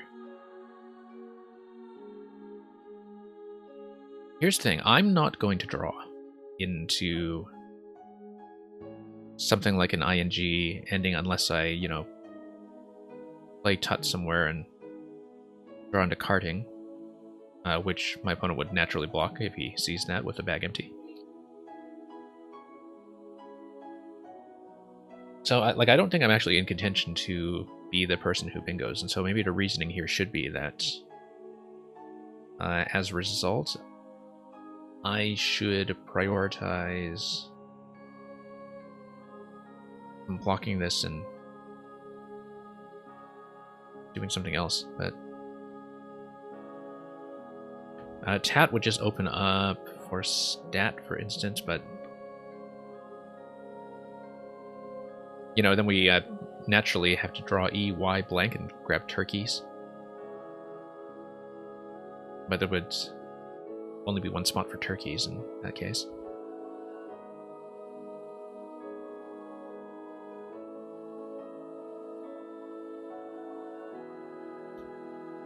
Yeah. Not liking my chances here.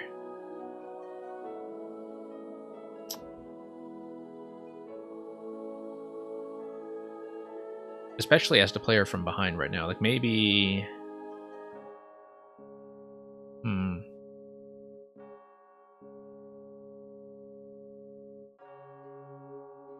I feel like I definitely underestimated the X threat here. If I read this properly as a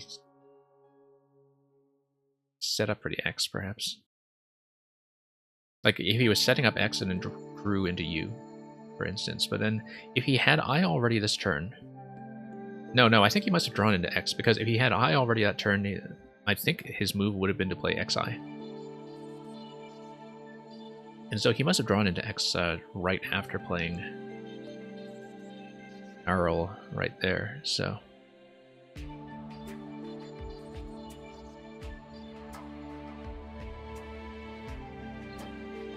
This is a really tough spot, because, I mean, if I'm still 30 behind after tab, I don't know how I can catch him.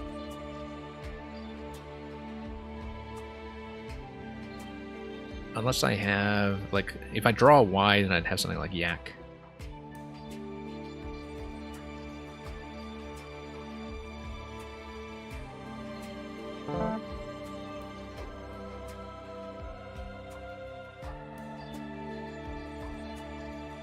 Then here I have something like Trek for 30.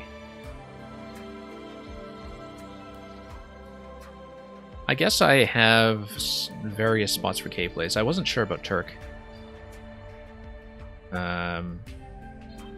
Trek, I mean, you'd still have to deal with the U. A very tight board. I feel like he's relatively likely to go, you know, Tony or something down here. If he has the Y.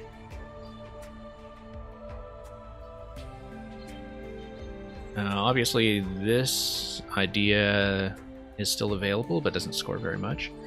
But it is a potential justification for playing something like Trek, depending on what my opponent is keeping. Obviously, if he has not yet played off the I, I'd have to be aware of something like Yogi heading up over here. I know TEC is now good in NWL. TEK, I think, is still columns only.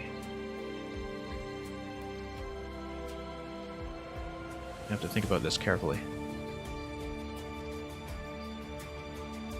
But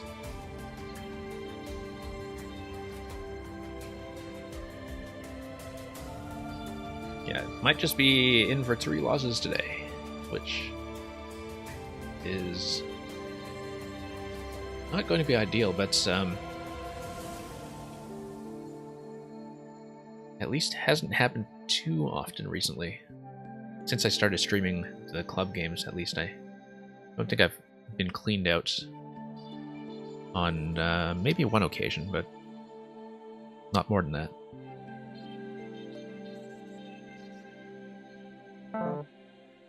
Okay, Toyo it is.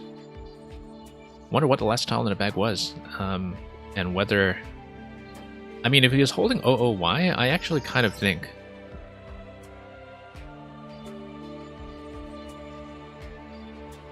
that maybe the G wasn't threatening anything. But even a small play, like a non-bingo play on Glacier, would still be really game-ending. It's just that at this point, anything is game-ending.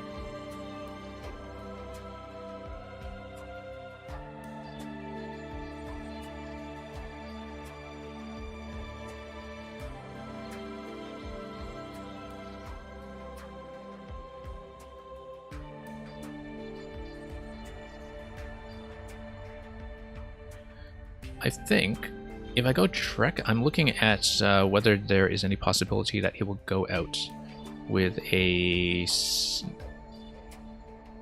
that comes down here. And I don't think he will, so I think Trek is actually the best option. Because I would... Well, I mean, I'm not going to win this, but...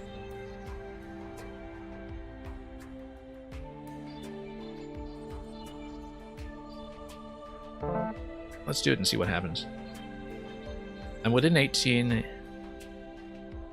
Actually, this gives me 26.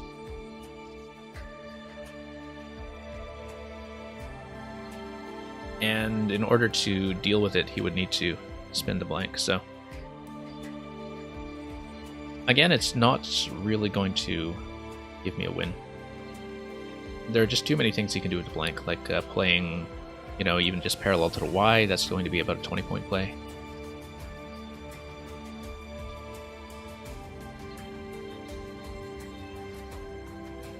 I think he'll see this, and I think he'll know to deal with it. Also, maybe there's something... yeah, he's got Janitor, actually. He can just go out with Janitor. And if he's looking at this location to try to constrain me here, I think he'll see it. So maybe the correct move would have been go first. And then, you know, save that. But I don't know if this was a winnable endgame. I feel like before this move here, I was running into trouble.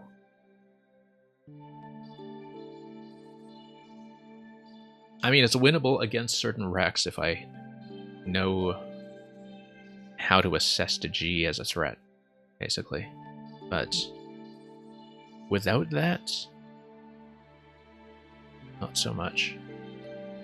But I am kind of wondering now if maybe this sequence, like first, would have done anything. But if I lose the K spot here, the K spot I don't think stays up.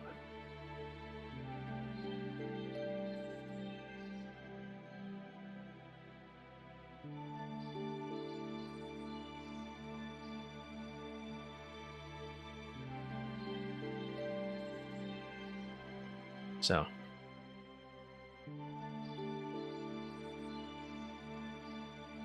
difficult situation here. I mean, if we're losing anyway, you got Mutt for 7.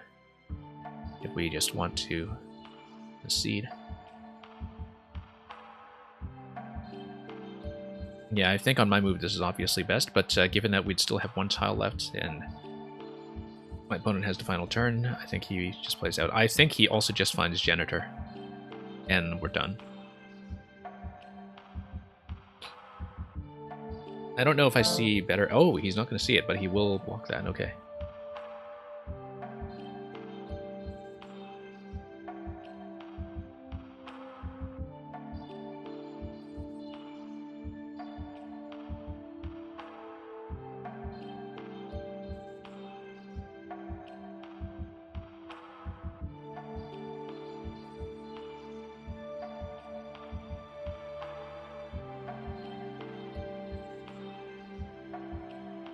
Okay, I think we just lose then and just put this game out of its misery.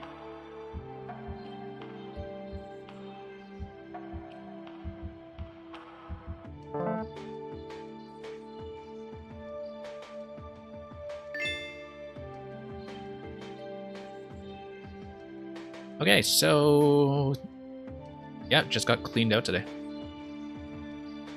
But this one we have to look at.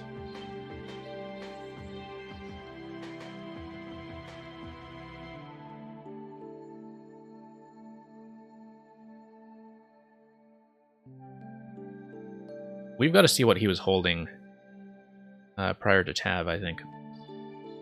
For sure.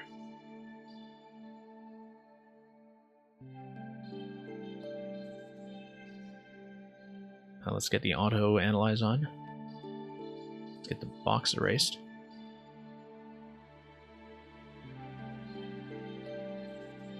And yeah, I think he had a 6 there, in fact. Like he was looking at toying. Yeah, I was thinking when Toyo went down, why that this was likely to be what he was looking at. So G was the last in the bag.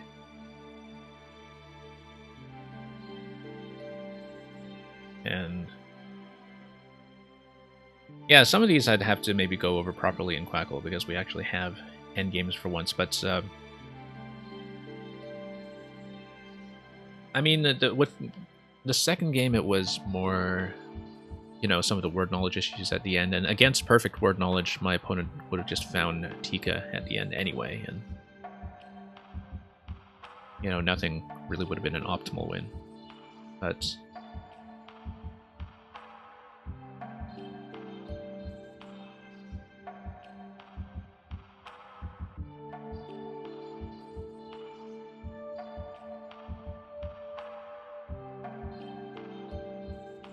yeah, I guess I think blocking might have been right. I don't know if there was a more elegant way to do it, because even toying...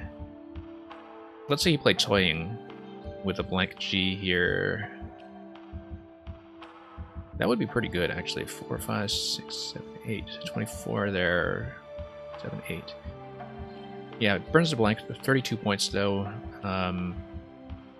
Against that pool, it also leaves him with 2 tiles. Like, it gives him O plus whatever tile he draws, and he's certain to go out quickly. And at that point, what am I going to do, right? Like, I basically only have one play tempo-wise.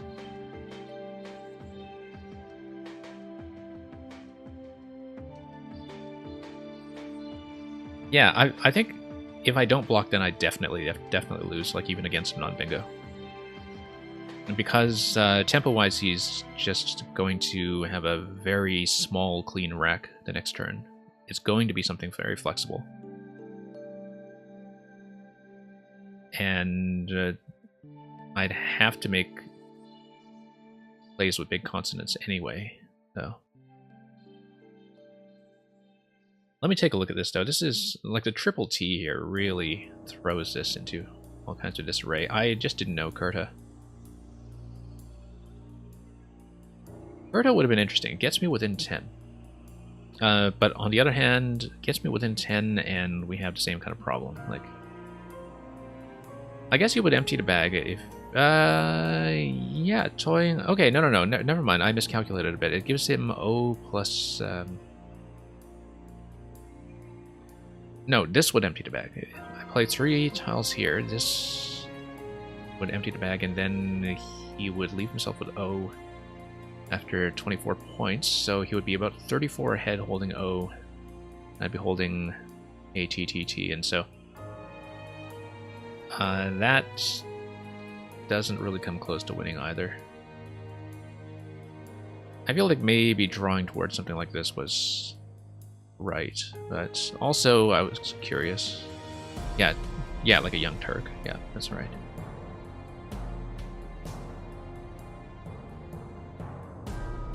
And yeah, let's step from the front then. Europe, what a nice word. Oh, like the Euripides, basically. Oh no, that's the poet. But what am I thinking of?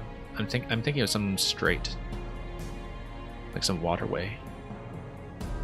Euripus.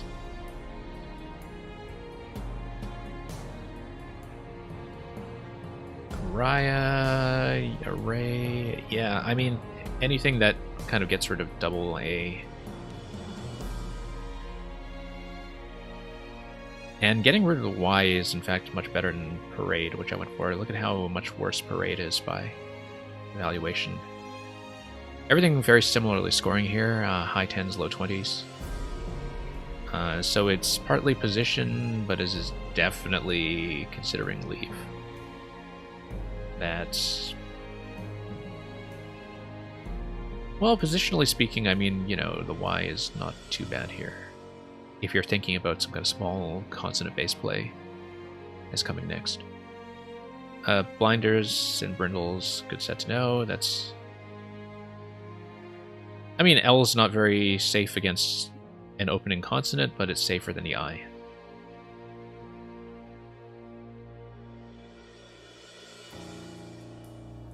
Yeah. And reminds me of an old joke that I heard about the classical scholar who goes to the tailor to have his pants sewn up, and the tailor says, Euripides? And the scholar says, Eumenides. I think I learned that back in high school, and it has stuck with me ever since. Yeah, flow seems right here. Look at this. Hard one to see. So I can definitely see, I mean, quote just completely locks up the board, but... Like, you've got the sort of not very scoring-friendly T lane here, but look at them, this just kills everything. And you can really feel your repercussions going all the way to the end of the game in terms of how closed this becomes with the step ladder that just forms around it. So... Bailey, oh, look at that parallel, that's spectacular. Also kind of opens up without opening for bingos. I didn't mind badly there, as I kind of suspected the Y was fairly safe.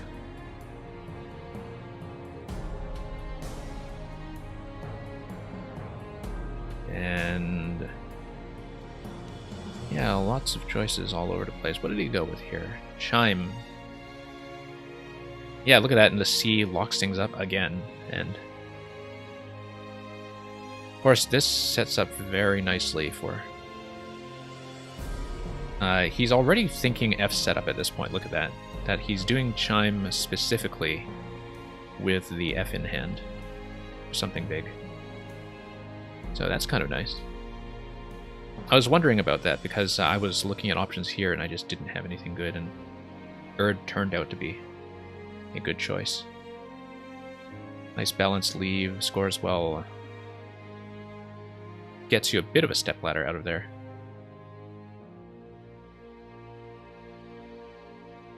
And yeah, fees is definitely going to be the follow-up there. Pretty simple. And okay, good, I didn't miss anything. I could see a couple of 8s here if you had tiles you could actually play through, which is of course not the case in this Blockfest.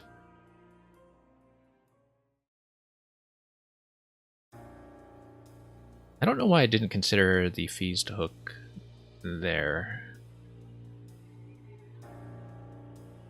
I mean, it's not like you're going to bingo with an ING ending on this board, right? So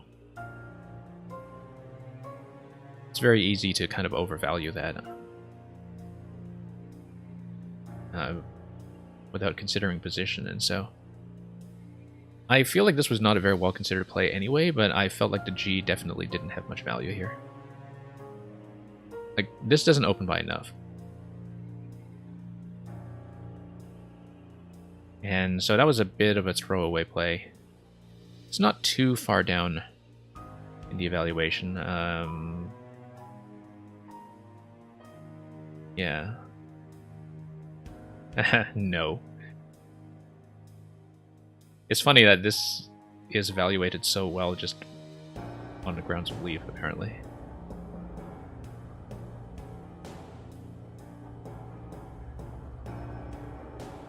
And yeah, that's the play. And look at a situation that this is so close that you just have nothing here evaluating above about 15.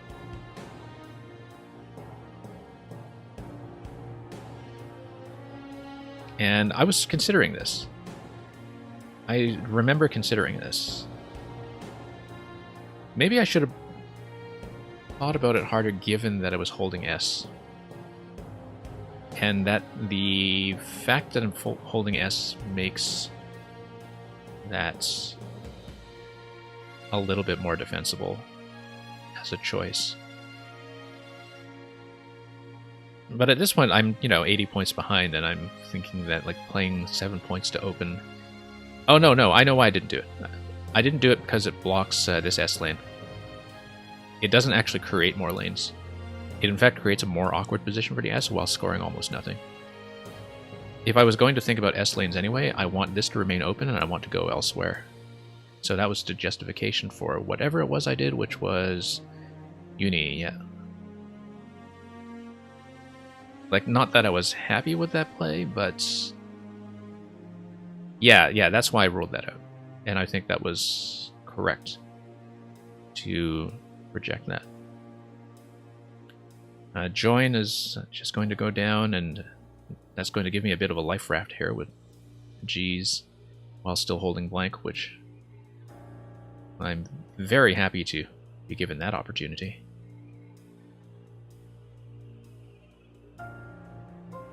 Chorl.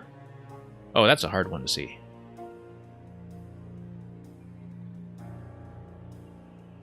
That's CEO start. And look at that, this is not going to have any 7s, even with the potential ER position here.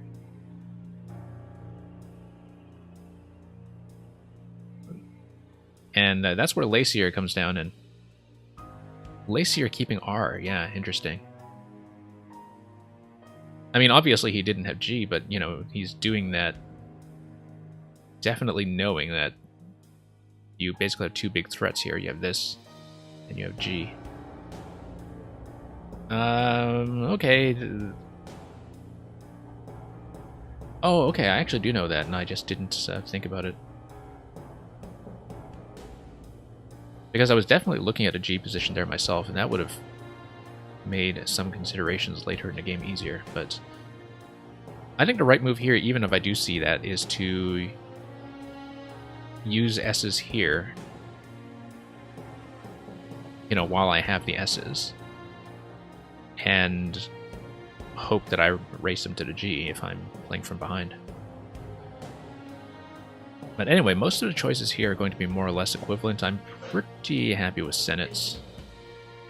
I don't think there's anything really to fiddle with there. It's equivalent to all the other high-scoring ones. You're not going to have too many parallel threats.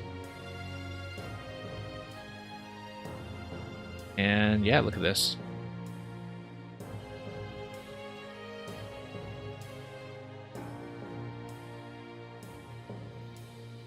And yeah, nothing through all of this, mostly just due to the vowel density there. Interesting that it's valuing the S enough that it's preferring Vav over Vavs. But on this board, I think I'd definitely take the points. Like, the evaluation is about equal. I'm about 30 behind. I definitely want to take the points. And as I said, like, the S is not actually valuable on this board, if you look at the shape of the thing. I mean, I guess Vav, if I'm holding the last S, it gives me the setup for S hook a following turn. Particularly because I'm holding the last S and you're unlikely to have something like the blank go down there. So that's one justification for just going Vav.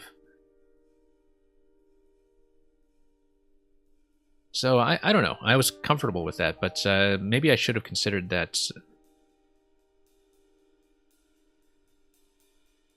Although on the other hand, on a board this closed, it's entirely possible that my opponent, while ahead, if he has a play with the X or something, that he would actually just burn a blank as S. Like, I could see that happening. So I think I just spend S, drop some consonants, take the points. Still nothing positionally for anybody. What an awkward board. Ah, this is the RL play up top. So he is actually not holding X at this point. That's a risky thing to do, that he's going to make a small play out here and you have two potential X spots. Or an X that is still unseen. Like, as the player who's ahead, I'm supposing that at that point he's just thinking in bingo mode because of the fact that he's holding the blank, and that would maybe be the idea for having something like the R available, that he wants to force me to break things open a little bit. You know, so we're not left with like one lane that must be a G.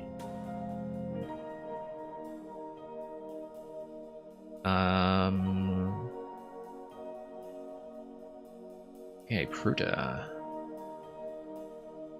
And what am I looking at here? Yeah, I should have paid more attention to the fact that TTT is still in the bag. And sacrifice points to do something like Tut. No, not Tut, like Tat. Given that TI also wouldn't take anything in back. But I think I was doing Tup because I was thinking about UT as follow-up. But again, I was doing that without considering that TTT were still in the bag, and that if that were the case, I would have considered playing off both Ts much more strongly.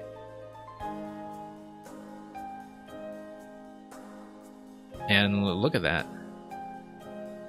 That's oxyphenbutazone through disconnected tiles right there. I mean, this is clearly going to be the play.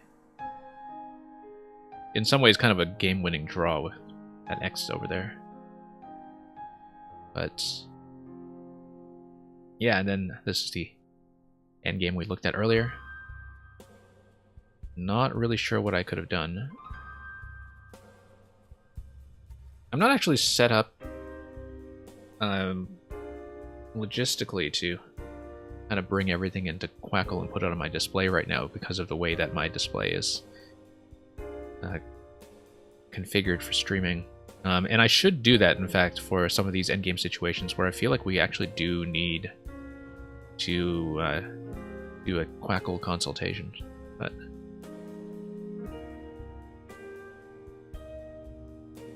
yeah, I don't know if this was winnable after the X play. G in the bag, that's...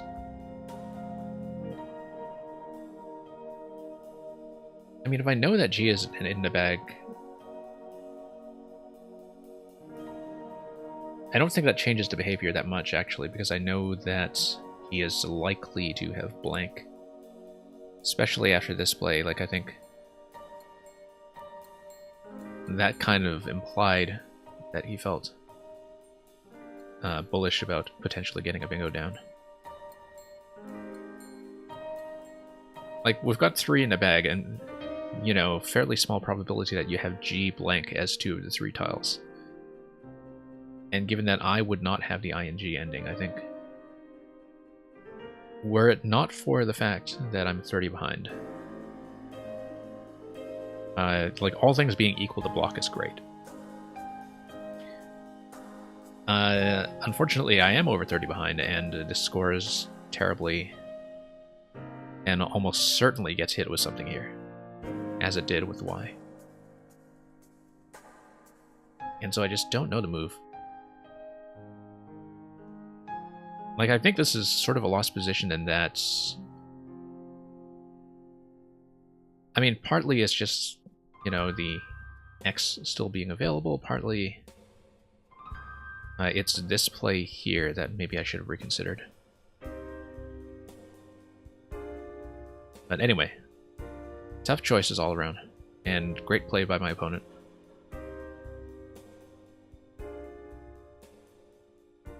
Yeah, bit of a visualization thing at the end with the blank.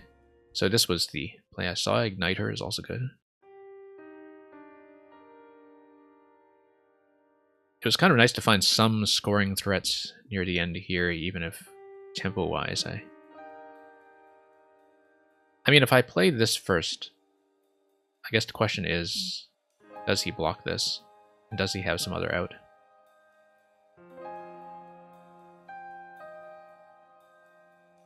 Because surely he sees this. This is difficult to see. I doubt that would be what happens, but...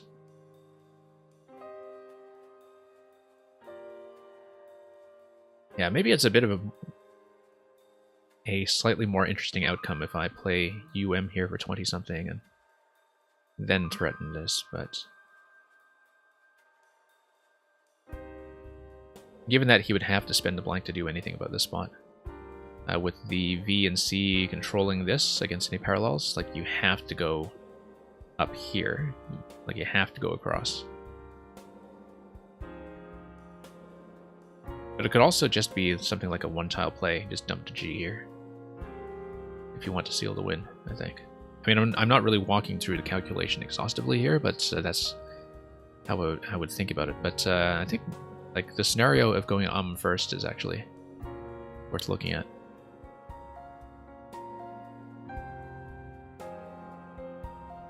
But yeah, so once again, just got cleaned out. But as usual, just a learning experience. This is really quite a stiff level of competition, and we had some pretty decent runs recently on some previous weeks, so some things do average out with time. Also, just some really bad play on our end tonight in terms of completely missing bingos that we should have seen. But yeah, that's just a learning experience. So that's pretty much going to be it from me for this stream. We may drop by somebody else's with a very meager raid, but let me just look around a bit to see if that's going to happen. In the meantime, I'm going to be back over the weekend, mostly with the usual Mario Maker schedule, but thankfully this week that does not conflict with the Blitz Champs round. That is the semi-final, which I'm almost certain Will Anderson is going to stream on his own channel as one of the players involved.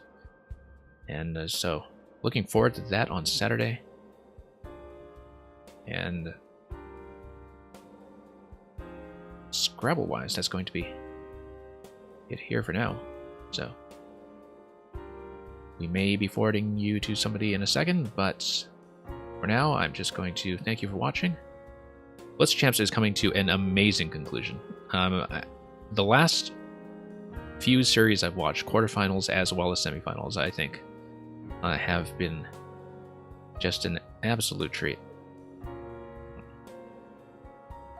And yeah, just some fantastic play all around, and also just enough mistakes sort of caused by time pressure and caused by other factors like that to keep the tension interesting, even with players of that level. Just, you know, watching all the near throws and miraculous saves and all the things that can happen. So, anyway, that is all from me. Have a good night. Thank you once again for joining me. Always good to have some company here as we go through the games and experience some exciting misses together. Also, thank you Tactics47 once again for walking me through how to get the square grid going as a very exciting addition to the drawing tool. But anyway, have a good evening. I'm going to see if anybody interesting might be receptive to a raid. We'll probably just dump you with Josh, as we always do, to be honest. Though, actually no, we'll dump you with Blue Elvis, because he's got a much lower viewership, and he's a chess streamer, I believe, who is currently playing Scrabble with Josh across 2 streams. And I'd rather send you there just to give you a bit of a treat and say hello to him. So, in the meantime, fare thee well.